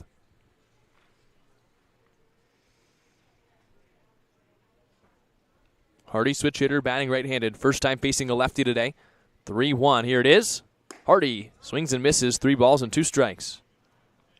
Coming in with that fastball, low and away in the strike zone. It's a good placement. So this is a big pitch for Plotkin. You do have the place to put Hardy, but you don't want to walk the bases loaded again in a game that's already such a wide deficit. 7-1 the score, 3-2 the count, 2 runners aboard. Here it comes. Hardy takes low, and it is a walk. Bases loaded for the Blues yet again. Hardy draws yet another walk. One of the walkingest guys on the team, I'd say. He's got 12, or now that adds on 13 walks in league play. 3 of them yesterday, another today, so 4 of the last handful of times up for Theo Hardy. When he's getting on for free, it also frees him up to pick up base hits later in the game, and that's when he's at his best. Best on-base percentage at San Jose State this past year, and he's continuing that here with the Blues. Here's Blanchette, bases loaded, and Blanchette takes a first pitch breaking ball for a strike on the inside corner, 0-1. Hicksonbaugh at third, Lewis at second, Hardy at first. Good speed at all base paths for the Blues. 1 out, and now Plotkin a chance to maybe roll a double play, get out of this inning. Here's the 0-1. Blanchette tips it right back into the glove of Francisco. 0-2. For as good as Giovanni Blanchette has been, it feels like nearly every time he's out, it's via the strikeout. Coming into this game, he had 7 hits and 25 at-bats. The 18 times he was retired, 13 of them strikeouts. The one time he's gotten out today, it was a ground out. 0-2. He bounces it on the ground to second, ranging to his left, Schwartzberg. He collects, throws, and gets Blanchette out at first. In comes Hicksonbaugh to score, so Blanchette picks up an RBI. It's 8-1 with 2 outs here in the 6th. And you talked about rolling a double play. It's kind of a good thing that Blanchette hit it as softly as he did. If he hits that harder, maybe Schwartzberg could have gone to second base and then over to first for the double play. But because it was hit so softly, that gave time for Hicksonbaugh to come in and score. So second and third, 2 outs. Another run in for the Blues. They've scored now in each of the past 2 innings. And here's Matt Spear, who doubled off the wall his last time up. And that pitch is outside, 1 ball and no strikes. Lewis to third, Hardy to second. After Hicksonbaugh came in to score. Blanchette, credit with the RBI. That's his 4th in league play. 1-0 to Spear. And the San Jose State catcher takes outside, 2-0 the count. An offensive explosion already for the Blues. 8 runs through 5 2/3. I feel like they've scored more runs today than the entire series against the Foresters. 2-0. Spear takes high with a fastball. 3 balls and no strikes. A walk would load the bases yet again, and you've got Emilio Corona on deck, a dangerous hitter to give an RBI opportunity to. Plotkin set at the belt. Kicks and fires.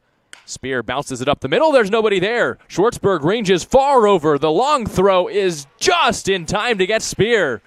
An excellent defensive play by the Saddleback second baseman. Keeps another run off the board for the Blues. We're through 5.5. It's 8-1 on the SLO Blues streaming network.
Matthew Gonzalez is done. We're here in the bottom of the sixth. It's A.J. Moreno taking over for the Blues. 7-run lead after the Blues added another in the top half of this inning. It'll be Jack Costello, Durfee, Daudet against the Blues' new right-handed arm. Yeah, good sight coming out of the bullpen. A.J. Moreno been super reliable for Dean Traynor so far this year. Let's see if he can continue to make some magic happen coming out of the bullpen. Costello to lead things off. Flew out to center his last time up, and he takes an 89-mile-an-hour fastball off the inside corner, 1-0. Final regular season matchup between these two teams, and the Blues a controlling 8-1 lead. I don't think they've looked good. They don't think they've looked this good at all in league play so far this summer, Nate. No, it's a good sight for them, especially, as we've said before, the importance of it as we wrap up the season and start to figure out the playoff picture. It's a good time to get hot. A win would launch them above the Conejo Oaks for sole possession of fourth place as a 2-0 fastball misses in. 3 straight off the plate. And as we talk about, fourth place is probably going to be the last playoff spot in the CCL South, so an important win for the Blues. Moreno regroups. 3-0. Here it comes. Costello takes high. It's a 4-pitch walk to start the sixth. Well, we're seeing some higher velocity, definitely compared to Gonzalez, but Moreno just still's got to locate it. He's coming off a hot hand, though. His past 2 relief appearances, 11 innings pitched, 11 strikeouts, just 1 earned run. So he's got the hot hand. Let's see if he can just figure out the stuff here in the bottom of the sixth. This is Brendan Durfee, dangerous hitter to the plate. Well, the Blues have held him relatively in check. I feel like he's hit a foul ball home run in every at-bat, but the result's not what Durfee wants. He's grounded out to first and struck out in this ballgame. He's 0 for 2. Costello will lead off first. 7-run Blues lead. Complete overshift on with the left-handed catcher at the plate. Playing him to pull, and Durfee takes outside. 5 straight balls from A.J. Moreno. I feel like that shift has gotten more and more extreme throughout his 3 at-bats. I would agree. Now we see Hardy completely on the other side of second base. 1-0. And Durfee takes high and wide again. 2 balls and no strikes. Important for Moreno to find the zone here. Even if the scoreboard isn't incredibly pressing, an 8-1 lead, the Blues still want to limit as many pitchers as they have to use today as they can. And you still want to go out there and throw strikes and eventually get this team home after the overnight trip. 2-0. Durfee spoils it foul. Got a good swing off. 2 balls and 1 strike. Challenging Durfee to go the other way. It's that fastball on the outer corner. Just can't seem to find it and go that way. He's always been fouling it off so far in this series. 2-1 the count now on Durfee. Runner at first is Costello. Here it comes. Durfee tattoos it to center. Caught it off the end of the bat, though. Another weird one off the bat of Durfee. And it hangs up for Jariah Lewis, who comes in and makes the catch for out number 1. Yeah, it looked hot coming off of the bat there. Eventually kind of dies out there to Jariah Lewis. Maybe caught it off the hands a bit, but it's blooping out there, and Jariah Lewis just makes a few steps in for the grab. It's another one where we're sitting here behind home plate. The depth perception is sometimes an issue, and it's hard to tell off the bat on the balls to center field, and that one just dropped right into the glove of Jariah Lewis. Here's Zach Daudet. Daudet takes a first pitch fastball inside, 1 ball and no strikes. In this ballgame, Daudet is grounded out to the shortstop Hardy both times. I feel like the run on Moreno's fastball today is more prominent than it ever has been, with the velo being up as well. 1-0. Daudet takes a slider off on the outside corner, 1 ball and 1 strike. The shortstop from Regis has made 2 costly errors in this ballgame, trying to make up for that at the plate. 2 ground outs to his counterpart, the San Jose State shortstop Theo Hardy. 1-1. He takes the slider outside. That's probably Moreno's best pitch when he can spot it up. Here he misses, 2 balls and 1 strike. And usually you'll see Moreno come in on hitters. He's not afraid to come inside just like Matthew Gonzalez, but so far he's been nibbling today. 2-1.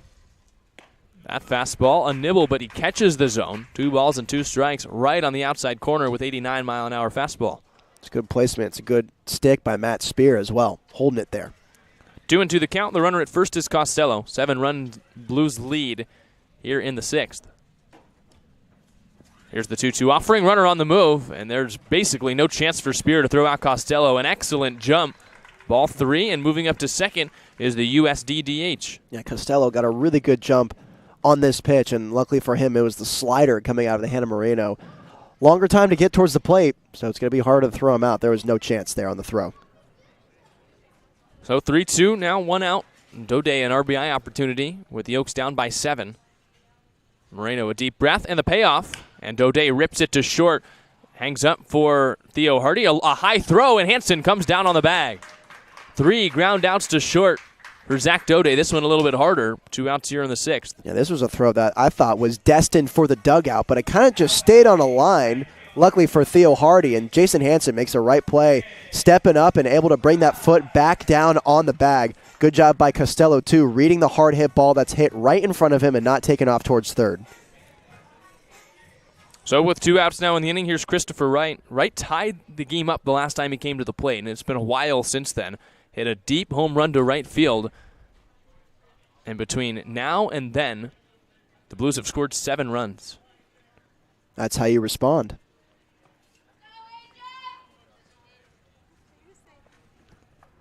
Moreno set at the belt. First pitch to Wright, and Wright takes a fastball outside. Wright hit the home run. He watched it fly. Jariah Lewis did the same, but Lewis's was a grand slam instead of the solo shot. The big difference in this ball game is how many guys are on base with the homer. 1-0. Wright, another big swing. Back pick attempt from Spear. It looked like he got it there, but Hardy couldn't apply the tag. So 1-1 the count, and Costello stays at second. And good awareness by Spear back there behind the dish. Costello getting a little courageous, maybe a little bit too big of a secondary. Good awareness by the Spartan.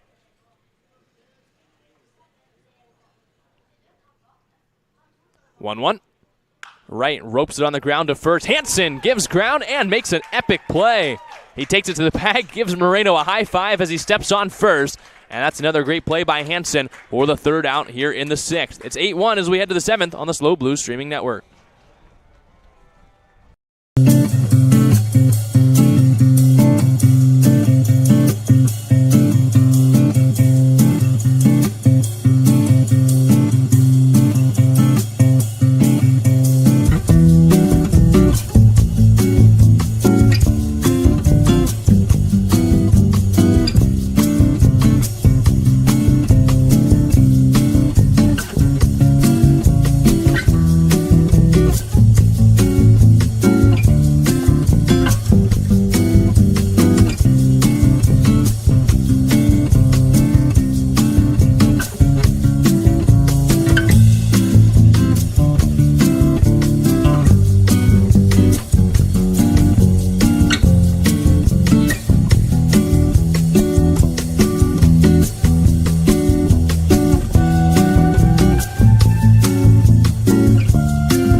Emilio Corona to start things off for the Blues here on the top of the 7th. We're 2/3 of the way through this ballgame. It's 8-1 Blues, and the new arm is DJ Contreras for the Oaks, who deals, and Corona pops it up right side into foul territory. Durfee, the first baseman, chases it right near the fence. He slides, and it's out of play.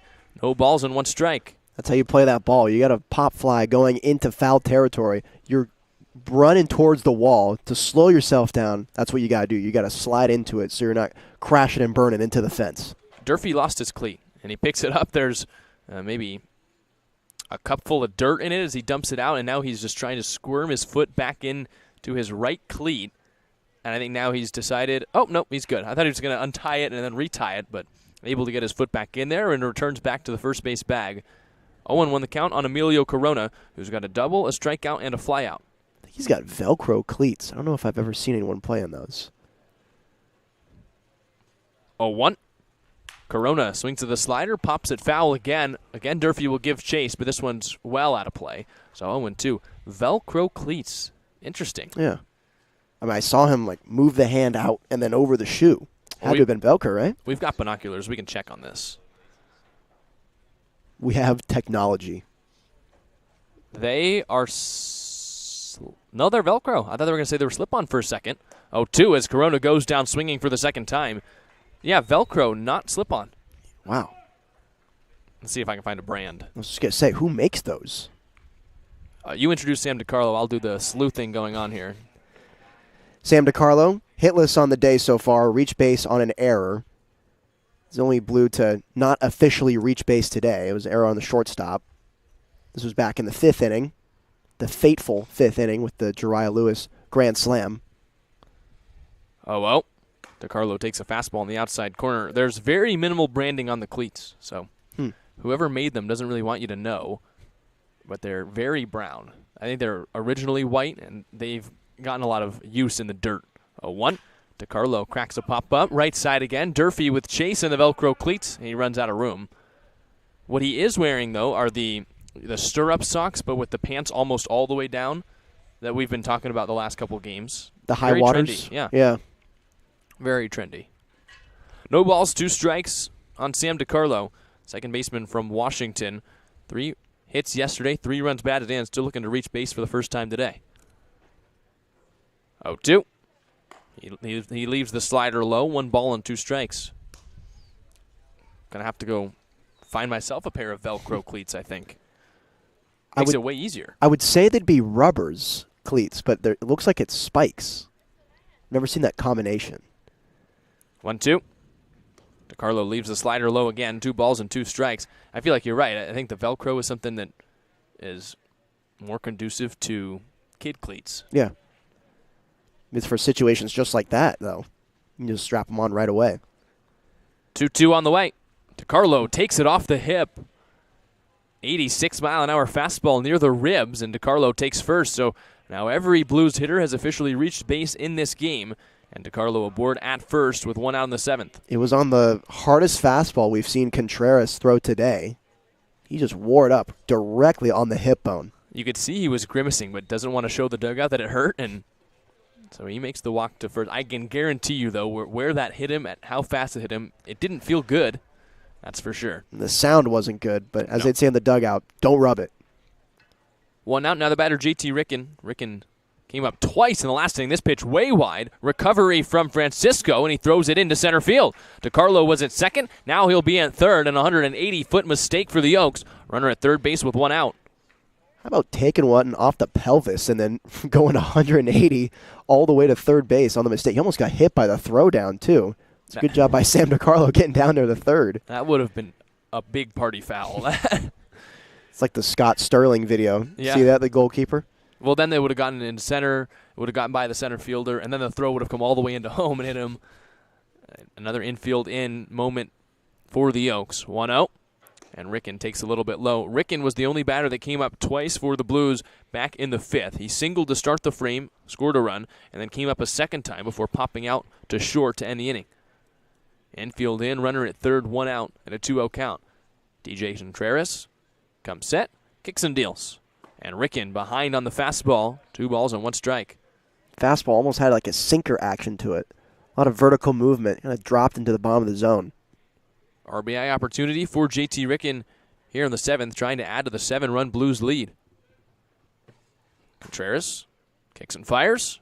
Ricken takes the fastball below the zone, 3-1. A walk would bring up Jason Hansen, who stands on deck.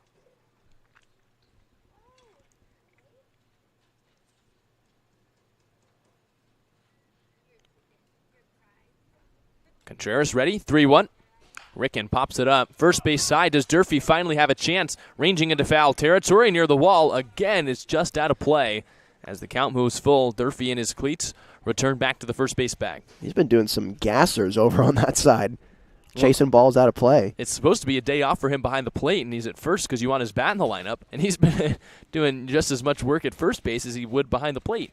I think Renee and Durfee are having that conversation right now, smiling at each other. Rene Regalado, the first base coach, hitting coach for the Blues. It's Regalado who coaches first, Steve Tolley who coaches third. Blues have a runner there. Sam DiCarlo, a 3-2 pitch on the way, and Ricken takes outside. So the Oregon third baseman draws a walk, runners at the corners with one out, and Hansen will come up. Had himself a day with 2 base hits. Came in to score on that grand slam with Jariah Lewis. Guy seeing it well. Hansen has 2 singles in this game, also a strikeout. And total today, he's 2 for 3. He's also scored a run. So Hansen at the plate, RBI opportunity. Contreras trying to roll a double play, get out of the 7th. With one out, here's the pitch. Hansen bounces it on the ground, could be 2. Dode gloves it, throw to second for 1 to first. Barely in time to get Hansen, it's a double play. Blues don't like the call, but that's the end of the 7th inning. We head to the bottom of the frame. It's still 8-1 on the SLO Blues streaming network.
It's the bottom of the 7th, and it's a good time to tell you about the CCL Showcase game that's coming up in just a couple of days. Attention California Collegiate League fans, as we continue the celebration of the league's 30th season, watch the CCL 30 Showcase game on Wednesday, July 12th at 7 p.m. Pacific Standard Time on Bally Sports TV.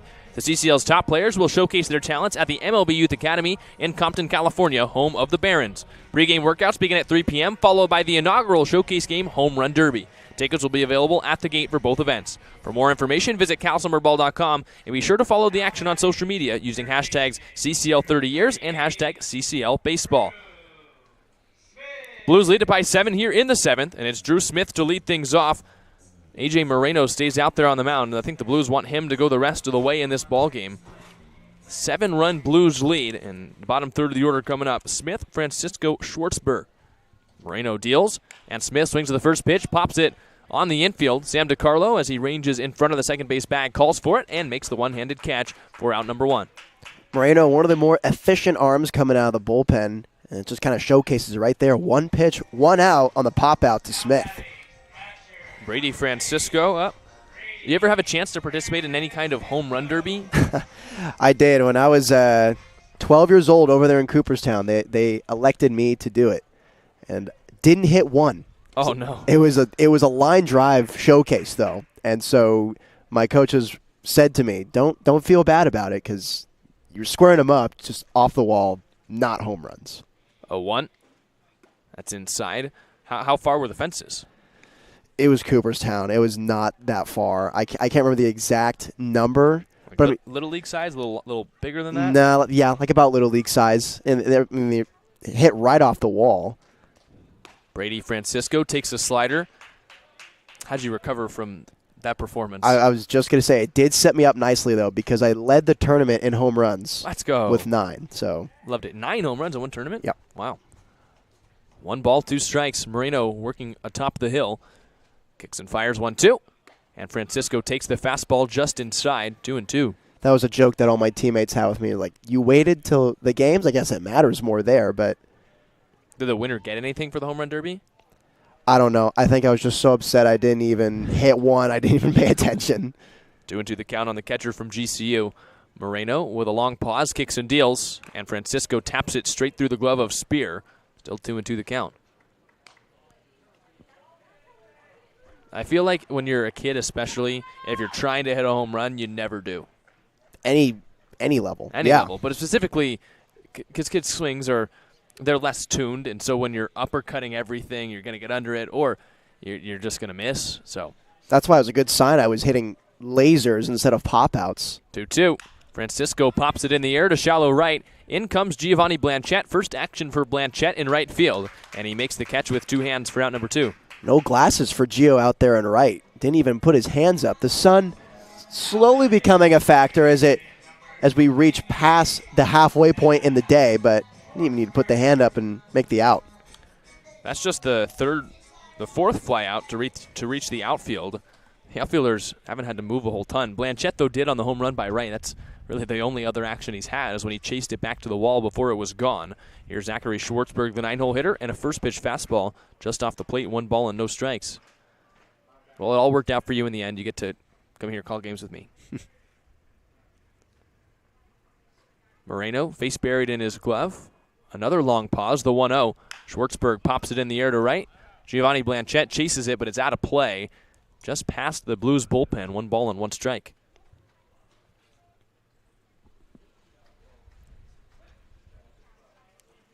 Schwartzberg in this game is 1 for 2. He's singled. He was stranded at third in that inning. And he's grounded out to the first baseman, Jason Hansen, who's made a couple of really nice defensive plays in just his second game at first base for the Blues. 1-1. Schwartzberg takes the slider perfectly placed at 75, 1-2. So Moreno a little walk, preparing to toss one more pitch. He's a strike away from getting out of the 7th, getting the Blues back up. San Luis Obispo leads at 8-1 here from Ullman Stadium. Moreno shakes, now picks his sign. Here comes the 1-2. Back to the fastball, and it's fouled away. 90 miles an hour as the dugout goes crazy. I was wondering why they were celebrating a 1-2 foul ball, but Moreno sped it up there, 90 miles an hour on the gun. He was hugging that number all day. He's 88, 89. Finally gets 90. Another fastball, another 90, and the dugout goes crazy for ball 2. A big old smile from AJ, too, on the mound. You can do this with a 7-run lead, and the Blues haven't been in this position very often, so can't blame them for having a little fun. 2-2. Now he pulls out the slider, and he struck him out. A little spin from the 90-mile-an-hour man as A.J. Moreno walks back to the dugout. It's still 8-1, heading to the top of the 8th.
New pitcher in the game for the Oaks. Top 8, it's 8-1, and the new arm is the right-hander Cole Ketchum.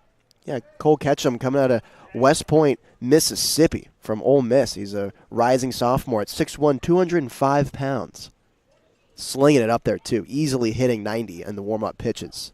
His first appearance for the Oaks came last week in a game against the Blues. So the Blues are seeing him for a second time.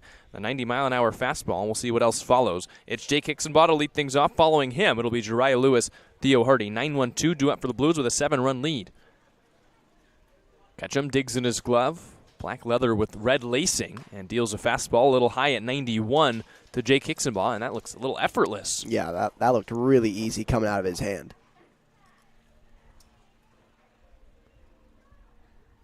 One ball, no strikes. Pitch on the way. Hicksonbaugh takes a little low. 2 balls and no strikes. Hicksonbaugh has walked and scored and singled and scored his last 2 times up. You know, the Blues are seeing quite a bit different of arm action here. They've been seeing some fastballs in the mid-80s today. Now they're seeing someone who's sitting at 91. 2-0. Hicksonbaugh checks his swing but goes fully around. 2-1 on that high fastball. 90, and he climbed the ladder. 7-run lead. Last regular season game between these two teams. They may meet in the playoffs. We don't know yet. But the Blues trying to hold on and win this series. It would be the first time they won back-to-back games in over 3 weeks, as that tie 3-1.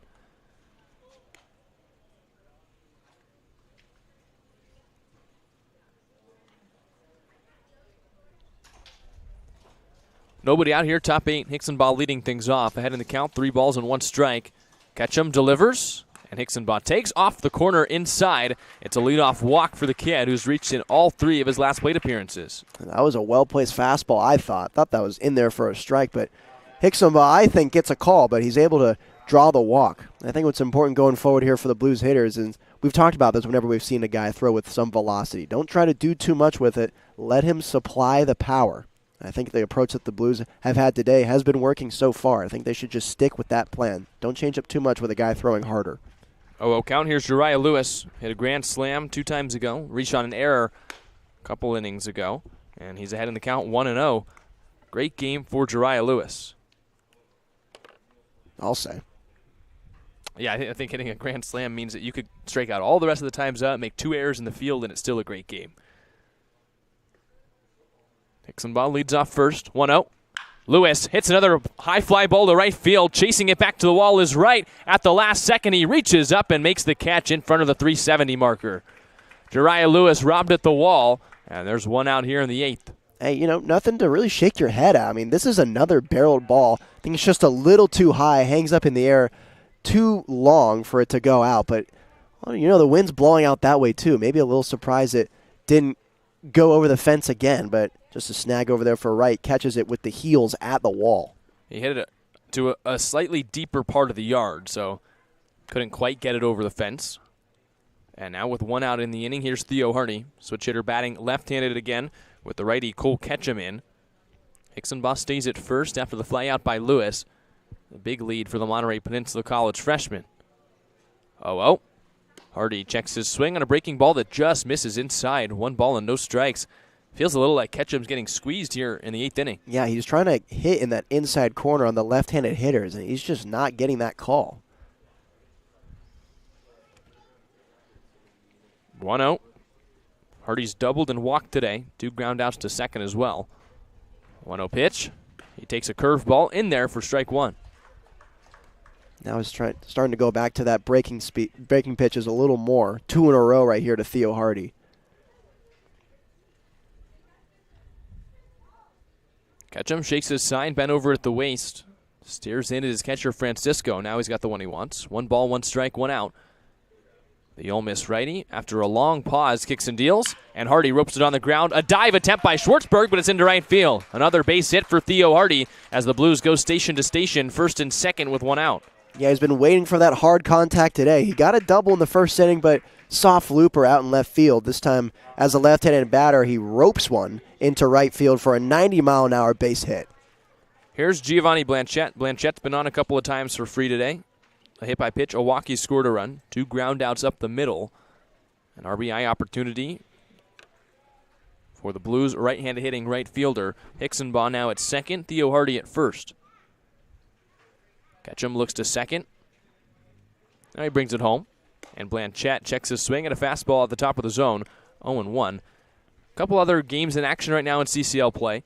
The Healdsburg Prune Packers with a final victory, 11-1 over the Sonoma Stompers. In the top of the fourth inning, it's 9-1. The Walnut Creek Crawdads over the Solano Mudcats. A couple other South games underway. There's this one, and the Foresters right now up 2-1 on the Barons as Blanchette pops it foul. No balls and 2 strikes. The game yesterday between the Foresters and the Barons, surprisingly for Santa Barbara, was a high-scoring affair. They beat the Academy 14-8. So they gave up almost more runs in that series, or in that one game they did against the entire series to the Blues. 0-2 on Blanchette.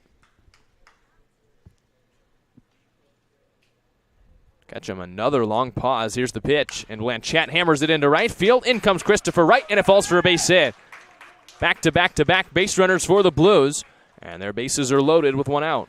Another thing the Blues have been having difficulty overcoming this season is when they do see velocity, they seem to have trouble catching up with it. And so far this inning, we haven't seen that at all. This is 2 hard-hit singles that go into right field. Giovanni Blanchette with the excellent approach. That's exactly what you're supposed to do when you're seeing higher velo. Just take it the other way. This one's hit hard right in front of right, and he now loads the bases for Matt Spear. Matt Spear comes up. In this game, Spear has doubled. He's 1 for 4. Double knocked in a run. Spear's second league RBI. Now Ketchum works from the windup with the bases loaded and 1 out. Deals it home, and Spear takes a fastball, 91 on the outer half. No balls and 1 strike. One other game that will take place later today in the CCL South. It's the Riptide versus the Saints, 6:05 p.m. start in Pasadena. Here, bases loaded for the Blues. Ketchum again from the windup, 0-1. Spear takes the breaking ball outside, 1 ball and 1 strike. The game between those two teams yesterday was the complete opposite of Barons Foresters, a 1-0 win for the Riptide in Pasadena. Pitchers duel all the way. 3 hits for the Saints, 5 for the Riptide, and a 1-0 walk-off win for Orange County in the 9th. 1-1. Spear takes a big hack and fouls it straight back. 1 ball and 2 strikes. Just a little late on that fastball. He wanted to hammer that one, you can tell.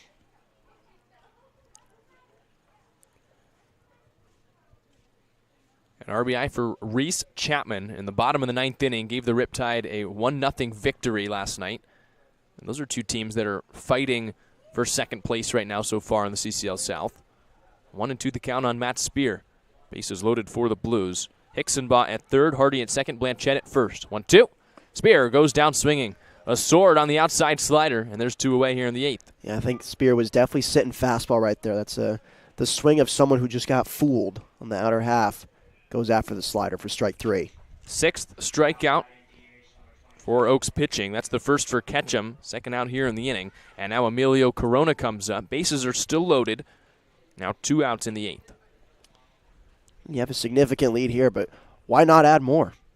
Carry some momentum potentially into tomorrow's game against Santa Barbara, who will be returning from playing Compton to going too slow. 0-0 to Corona. And Corona takes the fastball outside, 1 ball and no strikes. Emilio in this game doubled in the first inning to not get a run. Since then, he's been out 3 times, 2 strikeouts and a fly out to center.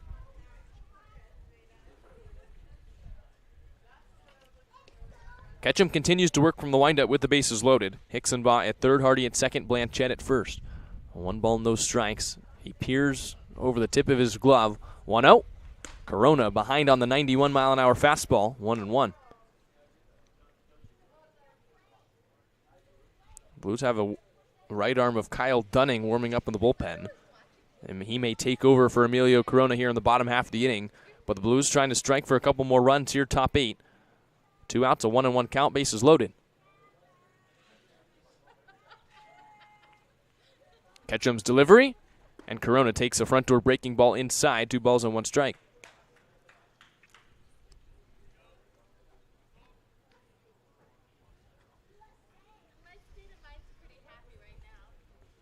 Both bullpens are active as Jackson Jordan, the closer from Oregon, is warming up in the Oaks pen.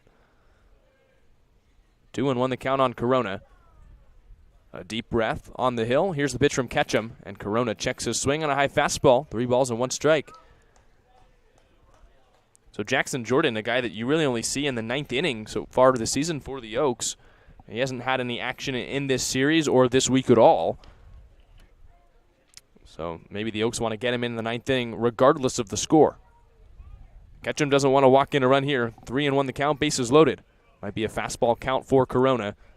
3-1, here it is. Corona gets a fastball and he lines it straight back. 90 miles an hour right on the outer half. And Corona shaking his bat. 3 balls and 2 strikes. Yeah, been a little late on that fastball so far this at-bat, and I don't blame him. His last at-bat, he was seeing 84 consistently. Now you're seeing 90, 91 consistently. It's tough to adjust to that. 3 balls, 2 strikes, 2 outs. The Blues will have runners on the move. Hickson by at third, Hardy at second, Blanchett at first. Ketchum from the windup. Blues get into their motion, 3-2. Corona pops it up, straight back and out of play. So the count stays full. When you've got a pitcher working from the windup with the bases loaded, here with a 3-2 count and 2 outs, I mean, the Blues runners will be at the next base by the time the pitch is hit. Yeah, it didn't seem like everyone was going all at once, though, too. They got to get on the same page there. But you're going to see guys taking off right when the motion happens. Ketchum looking for another 3-2 sign. Emilio Corona, the Arizona DH, at the plate. He struck out twice today. Can Ketchum get him down on strikes for a third time? Another 3-2. Corona flies it foul. So the Arizona designated hitter putting on a battle here in the 8th inning, and the count is still full. Seeing Hickson ball set up at third base way deeper than you would normally see. Usually you see you guys right on the dirt, but he's basically standing next to Steve Tolley in the coach's box. That's because on the 3-2 count, you're running right away, and if you have a swing come off Emilio Corona, you don't want to get smoked by a foul ball. That's why he's so deep. Yet another payoff pitch incoming as Ketchum shakes his sign. Now he finds the one he wants. Blues take off. Here's another 3-2. Corona lines it straight off the mask of Francisco, and he continues to battle full count. And he's just spoiling away all of Ketchum's arsenal right now. He's seen the fastball. He's seen the breaking ball. Fouling everything away no matter what. Eventually he wants to straighten one of these out. Ketchum looking for the pitch that he can push by the Arizona designated hitter. 3-2, 2 outs, bases loaded. Ketchum shakes, finds his sign. Face buried just underneath his black glove. Here's another 3-2. Corona goes down swinging. So a strikeout ends the 8th, and the Blues strand the bases loaded. Still a 7-run lead, though, for SLO as we head to the bottom of the 8th inning. It's 8-1 on the SLO Blues streaming network.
bottom of the 8th, top of the order for the Conejo Oaks. It's 8-1 here in the bottom of the 8th inning. Mac Moyer, Austin Carrillo, Jack Costello due up against A.J. Moreno, who is still out for the 8th inning.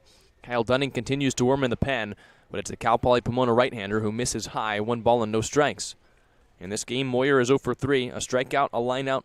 He's reached on an error. Moreno, a long pause in the 1-0, and Moyer swings and tops it foul off his own foot, 1 ball and 1 strike. That's the changeup. Got Moyer to go after it way out in front on it, just taps it right in front of him. A couple more innings, and the Blues will be finished playing against the Oaks here in the regular season.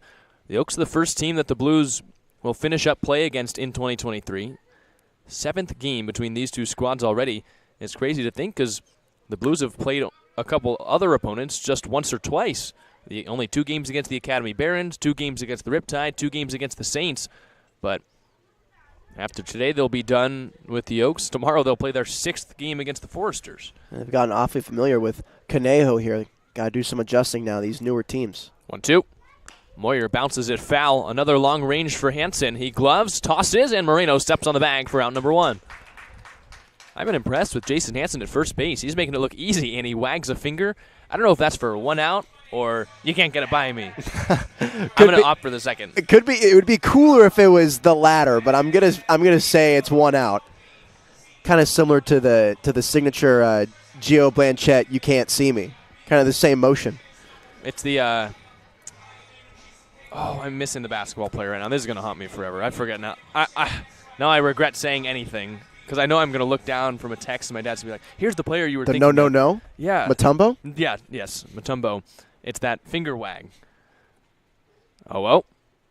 And a swing and a drive into left field off the bat of Austin Carrillo. Ranging to his left is Jake Hicksonbaugh, who steadies up and makes the catch for the second out. The Dikembe Mutombo. And that's the finger wag I think we're seeing from Hansen. But it is the same thing there with 2 outs, so I think it's less fun. Here's Jack Costello, the DH from the University of San Diego. Hit by pitch, a walk, and a flyout today for Costello, who's 0 for 1, but he's been on base twice. A.J. Moreno needs 1 more out here to finish the 8th inning. Kyle Dunning has stopped throwing in the Blues bullpen. Oh, well.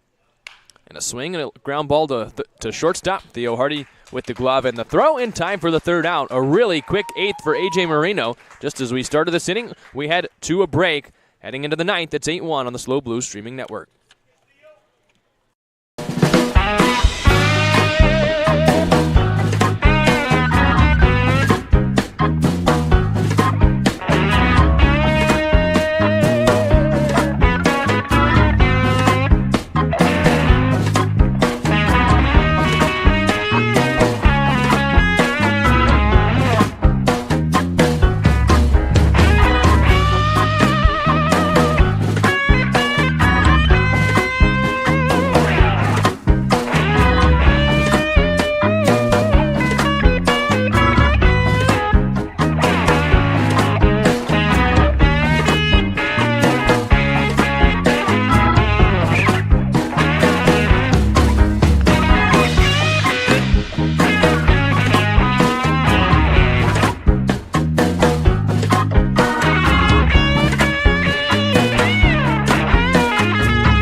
Ninth inning, 8-1 Blues. It's Jackson Jordan, the closer, on for the Oaks. Maybe a little tune-up work, down by 7 for Conejo. And the Blues will bring up Sam DiCarlo, JT Rick, and Jason Hansen here with a 7-run lead. Jordan had an excellent summer so far, just giving up 2 hits in 7 innings for a 1.29 ERA. Also had a really good season at Moore Park Junior College, where he had 47 innings pitched with a 1.15 ERA. That's why he's going to be an Oregon Duck next year. Jordan will face Sam DiCarlo, so maybe a little preview of a matchup we could see this season in the Pac-12. Oregon-Washington, Pacific Northwest rivals, as DiCarlo fouls this one off. No balls and 1 strike. In today's game, DiCarlo has reached on a hit by pitch. He's also reached on an error. He struck out and grounded out. So an 0-for-3 day, but DiCarlo has officially been on base twice. 0-1 here in the ninth. Nobody out. Blues up by 7. Jordan delivers and misses with a 92-mile-an-hour fastball. 1 ball and 1 strike. Ooh. All of a sudden, you've got 2 guys with extra velo coming in late in this ball game for the Oaks. This kind of came out of nowhere. It could be 2 high-leverage arms that the Oaks didn't want to use, but the pitching just wasn't getting them through this game. 1-1, and DiCarlo lines it straight back. 90-mile-an-hour fastball off the end of the bat. 1 ball and 2 strikes.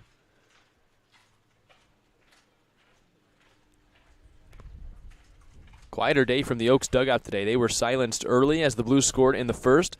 Came back to tie it on the Christopher Wright solo home run, but then the Blues scored 6 runs in the 5th, and they have not looked back since. 1-2. And DiCarlo leaves the slider outside. 2 balls and 2 strikes. A lot of movement on that slider. If he was able to locate that, that'd be a nasty pitch. Especially when you're maybe expecting 92. Yeah. JT Rickon on deck. He'll come up next in this inning. Jason Hansen in the hole. First, it's Sam DiCarlo, 2-2. And DiCarlo takes the fastball outside, 3 balls and 2 strikes.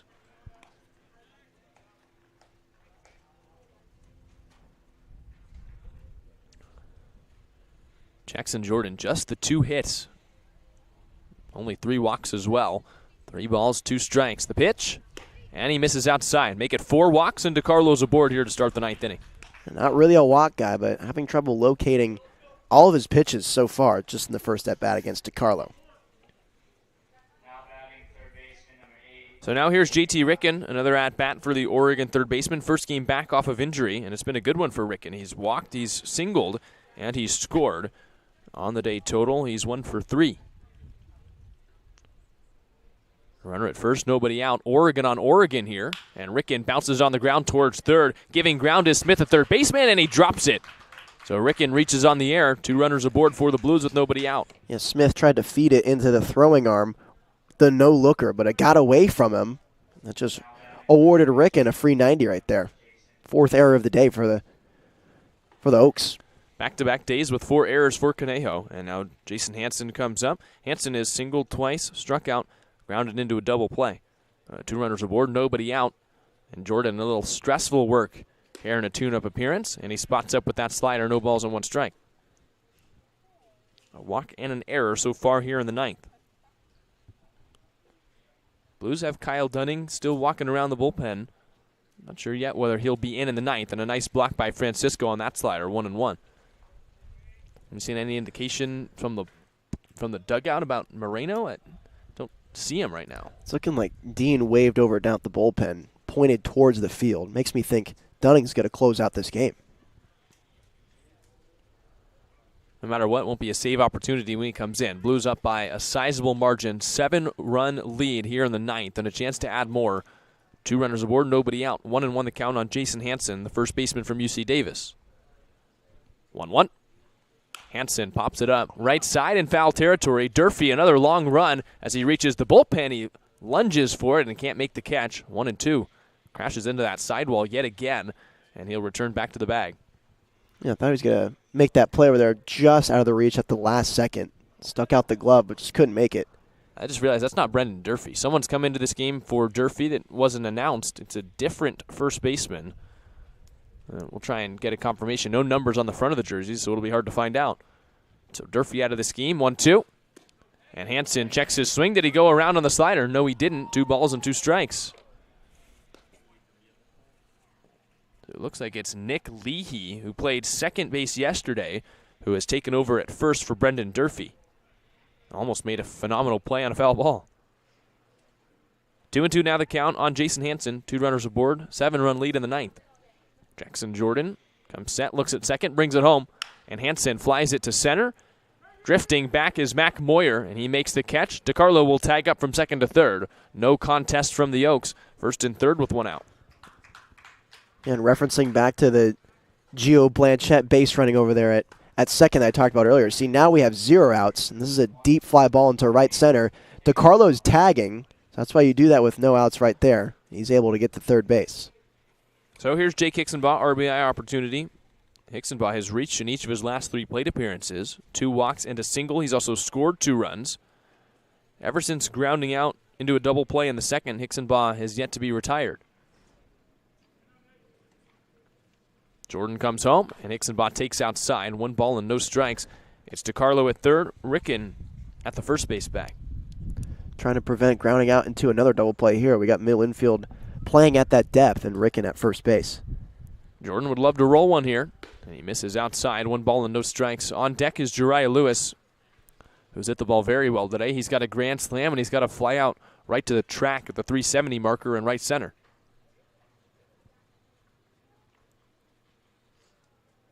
Hitters count for Jake Hicksonbaugh. 2-0. And he takes outside, 3 balls and no strikes. Just hasn't been Conejo's day. Figured once they hit that home run in the 4th, it was going to be a completely new ball game, but the Blues shut that down instantly with the 6-run top of the 5th, and it's been a sluggish day since. As that pitch is well outside, another walk for Hicksonbaugh. He's on base for the 4th time today, and the bases are loaded. OBP through the roof for Jake Hicksonbaugh in today's ball game. Yeah, not a guy you want to have the bases loaded with either. Jariah Lewis. Deja vu? Yeah, what happened last time, I don't think the Oaks want to see again. Jariah Lewis in the 5th launched a home run to right field. It was a grand slam, put the Blues on the board and in front for good. 8-1 here, bases loaded, 1 out. 0-0. And Lewis takes a fastball, spotted up on the outside corner at 91, no balls and 1 strike. So Lewis went from 3 league runs batted in to 7 in the swing of 1 bat. 0-1 here. And Lewis takes high and outside. 1 ball and 1 strike. 1 out, 9th inning. 7-run the Blues lead. DiCarlo at third. JT Ricken at second. Jake Hicksonbaugh, the runner, at first.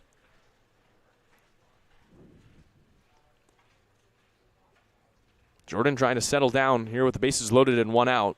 He kicks and deals. And Lewis, another big swing.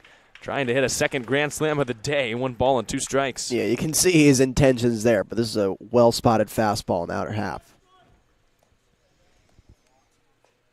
1 ball, 2 strikes, 1 out. Theo Hardy, the switch-hitting shortstop, on deck. And now Lewis with 2 strikes. Jokes up a bit. 1-2. And he takes a little off the plate with a slider.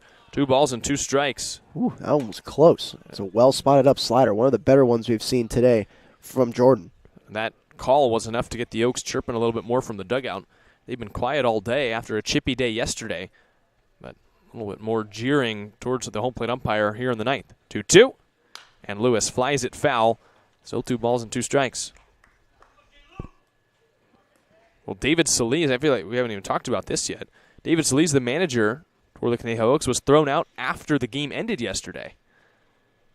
Still yet to see whether there have been any repercussions from that. He also put hands on an umpire, so crazy sight. 2-2. Lewis pops it foul. I would assume there's some sort of league penalty for that. There must have. I've never seen anyone get tossed at the end of a game. Not even at the end, but after the end. After the, yeah. What is the, I don't know the point of that, really. For either side, the coach or the umpire. Yeah. The umpires were walking off the field, and he tried to hold them back. Here comes another 2-2. Lewis lines it straight back. He's really seeing it well. Hard to put it by Jariah Lewis right now. Lewis struck out in the 1st. Since then, he's been on base twice, the home run, and he's reached on an error.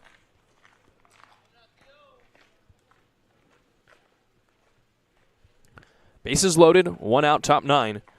It's DiCarlo at third, Ricken at second, Hicksonbaugh at first. And there you go. Lewis strikes out swinging. Jackson Jordan throws a perfect slider, and that's a 2nd out. Yeah, he's slowly starting to hone in on the slider. Happened right there, Jariah Lewis. A lot of drop to it. This one's a little less horizontal, not so much a sweeper as we've seen a lot of guys throw their slider like so far this summer and at all levels as well. This one's got a little more vertical break to it. Theo Hardy stepping up to the dish now, switch hitting shortstop, bats left-handed. Hardy has 2 hits and a walk today. Again, back to his old ways. Hitting, walking, been hit by a couple pitches.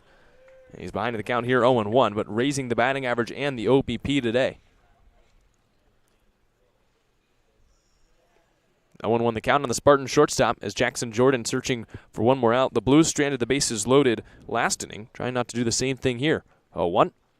Hardy takes a fastball, strike 2 called on the outside corner.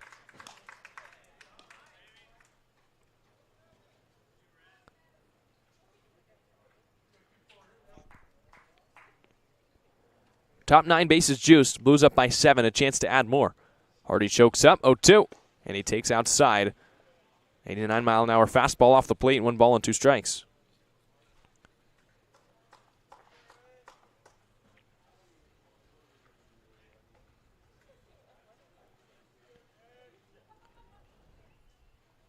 One and 2 on the way. And Hardy takes the breaking ball outside. The count now 2-2, so 2 balls, 2 strikes, 2 outs. Blues have the bases loaded. So we've seen the fastball, we've seen the slider. What do you go to here if you're Jordan? Probably slider again. That pitch is, you can see him slowly gaining confidence on it within this inning.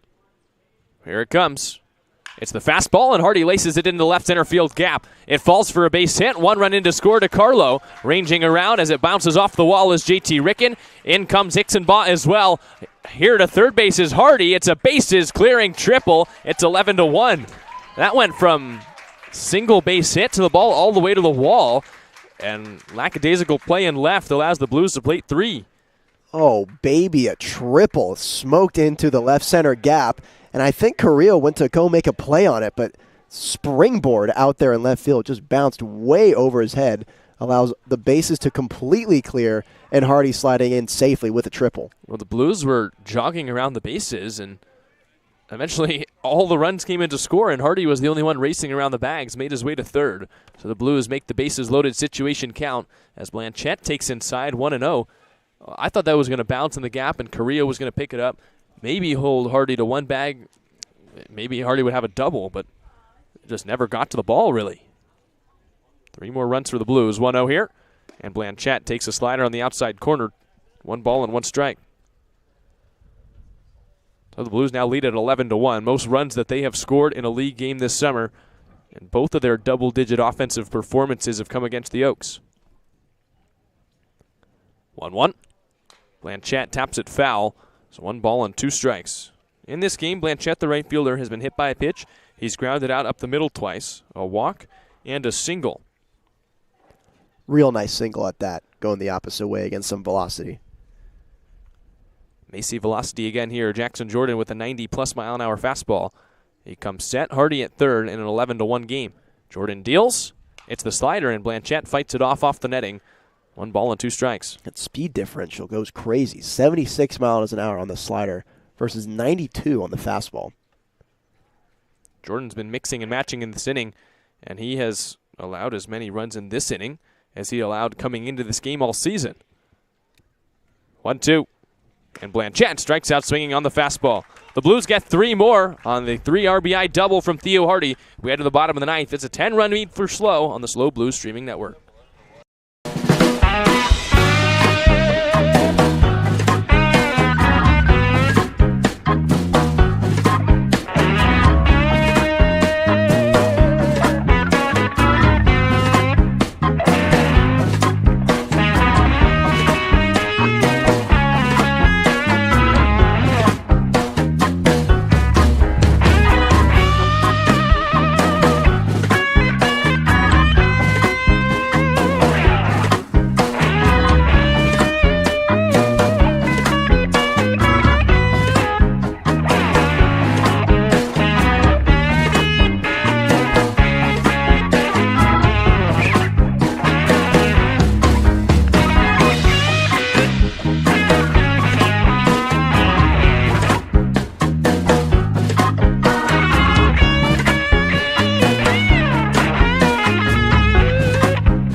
Leahy to lead things off here in the bottom of the ninth. 10-run lead for the Blues, and Kyle Dunning is in, searching for 3 more outs to finish up this ballgame. An offensive explosion in Game 3 of the rubber match of the series for the Blues, and they're on their way to winning the final series against the Oaks here in 2023. First pitch to Leahy is outside from Dunning, 1 ball and no strikes. We saw Dunning for the first time against the Santa Barbara Foresters. He came in with 2 innings, didn't let up a run, had 4 strikeouts. 1-0. Nick Leahy checks his swing and fouls it out of play. 1 ball and 1 strike. So Leahy, as we noted last inning, is in the first base spot, taking over for Brendan Durfee. It's 4-5-6. Leahy, Daudet, Christopher Wright due up here. We'll see if there's any more pinch hitters. As Leahy taps it back into the glove, an excellent slider from Dunning. 1 ball and 2 strikes. Once again, vertical break on that slider. I feel like we've been seeing a lot of horizontal movement from both ends in this series, and today it's been a lot more vertical. I think that's the strength of the Blues pitching staff as a whole, is the breaking stuff. Everyone's got a nasty pitch. Leahy takes a little high with another breaker from Kyle Dunning, 2-2. Ooh, not sure if I agree with that call. I feel like it was pretty close. Another spotted up slider. 2-2 on Leahy's first plate appearance of the day. Pitch on the way. Dunning gets a pop-up out of play. 2 balls and 2 strikes. Yeah, spoils that fastball. Tries to go up the ladder at 87 miles an hour. Still 2-2. Pitch to Leahy. And that's bounced right back to Dunning, who backtracks, grabs the ball on the underhand flip to first. Out number 1 here in the ninth. It's a good play by Dunning. He was falling towards the first base side. Had to pivot, go all the way back to reach for that ball and get it over to Jason Hansen for the first out of the ninth. So now with 1 out, another pinch hitter. It's Carson Falskin, who's going to bat for Zach Daudet here with 1 out in the ninth. Falskin, the second baseman from NC State, into this ballgame. 0-0. He swings to the first pitch, a little late on the 86-mile-an-hour fastball, 0-1. So the Oaks emptying the bench here in the ninth. 10-run deficit for Conejo in the rubber match of this series. As Falskin takes the breaking ball outside, 1-1. This will be the Blues' first series win in the last 2 summers against the Oaks, as they finally get off the schneid against a team that's given them so much trouble the last couple years. 1-1. Falskin takes outside. 2 balls and 1 strike. Release point a little too out in front on that fastball. That's where you're seeing him yank it away from right-handed hitters. And Nate, I feel like the Blues at least know this. This game's probably been over score-wise since the 5th, but they have not stopped adding. 4 more runs since that 5th inning. And it's important because it allows you to build momentum heading into 1 more game before the showcase break. As here's some momentum from Falskin, who leaks a line drive into left past a diving Ricken. And there's a runner aboard with 1 out. It's a tough play for Ricken over there at third base. Kind of an in-between hop. It's hit very hard, too, not to mention. But it kind of drops in a weird space in front of JT Ricken. It's like, do you dive? Do you come up and try to catch it? Do you try to get it on the 1 hop? So just a hard play to make overall, and plus that ball's just torched down the line. So Falskin aboard, another pinch hitter coming up. It's Dylan Jackson, who takes over for Christopher Wright here in the 6th spot. A hit for Carson Falskin. That's a fastball in the outside corner. But the Blues play the Foresters tomorrow. It's a night game on a Monday. It'll be the last game before the Blues get a couple days off for the showcase break. And they'll be able to come out of this one as series winners, winning back-to-back games for the first time in 3 weeks. And a chance to really finish out with some nice momentum as they have to play Santa Barbara tomorrow. Yeah, something they're needing. They're going to need some momentum and the pendulum to be swinging their way, and so far it is. 0-2. Jackson barely flies it foul right off the hand. Still no balls and 2 strikes.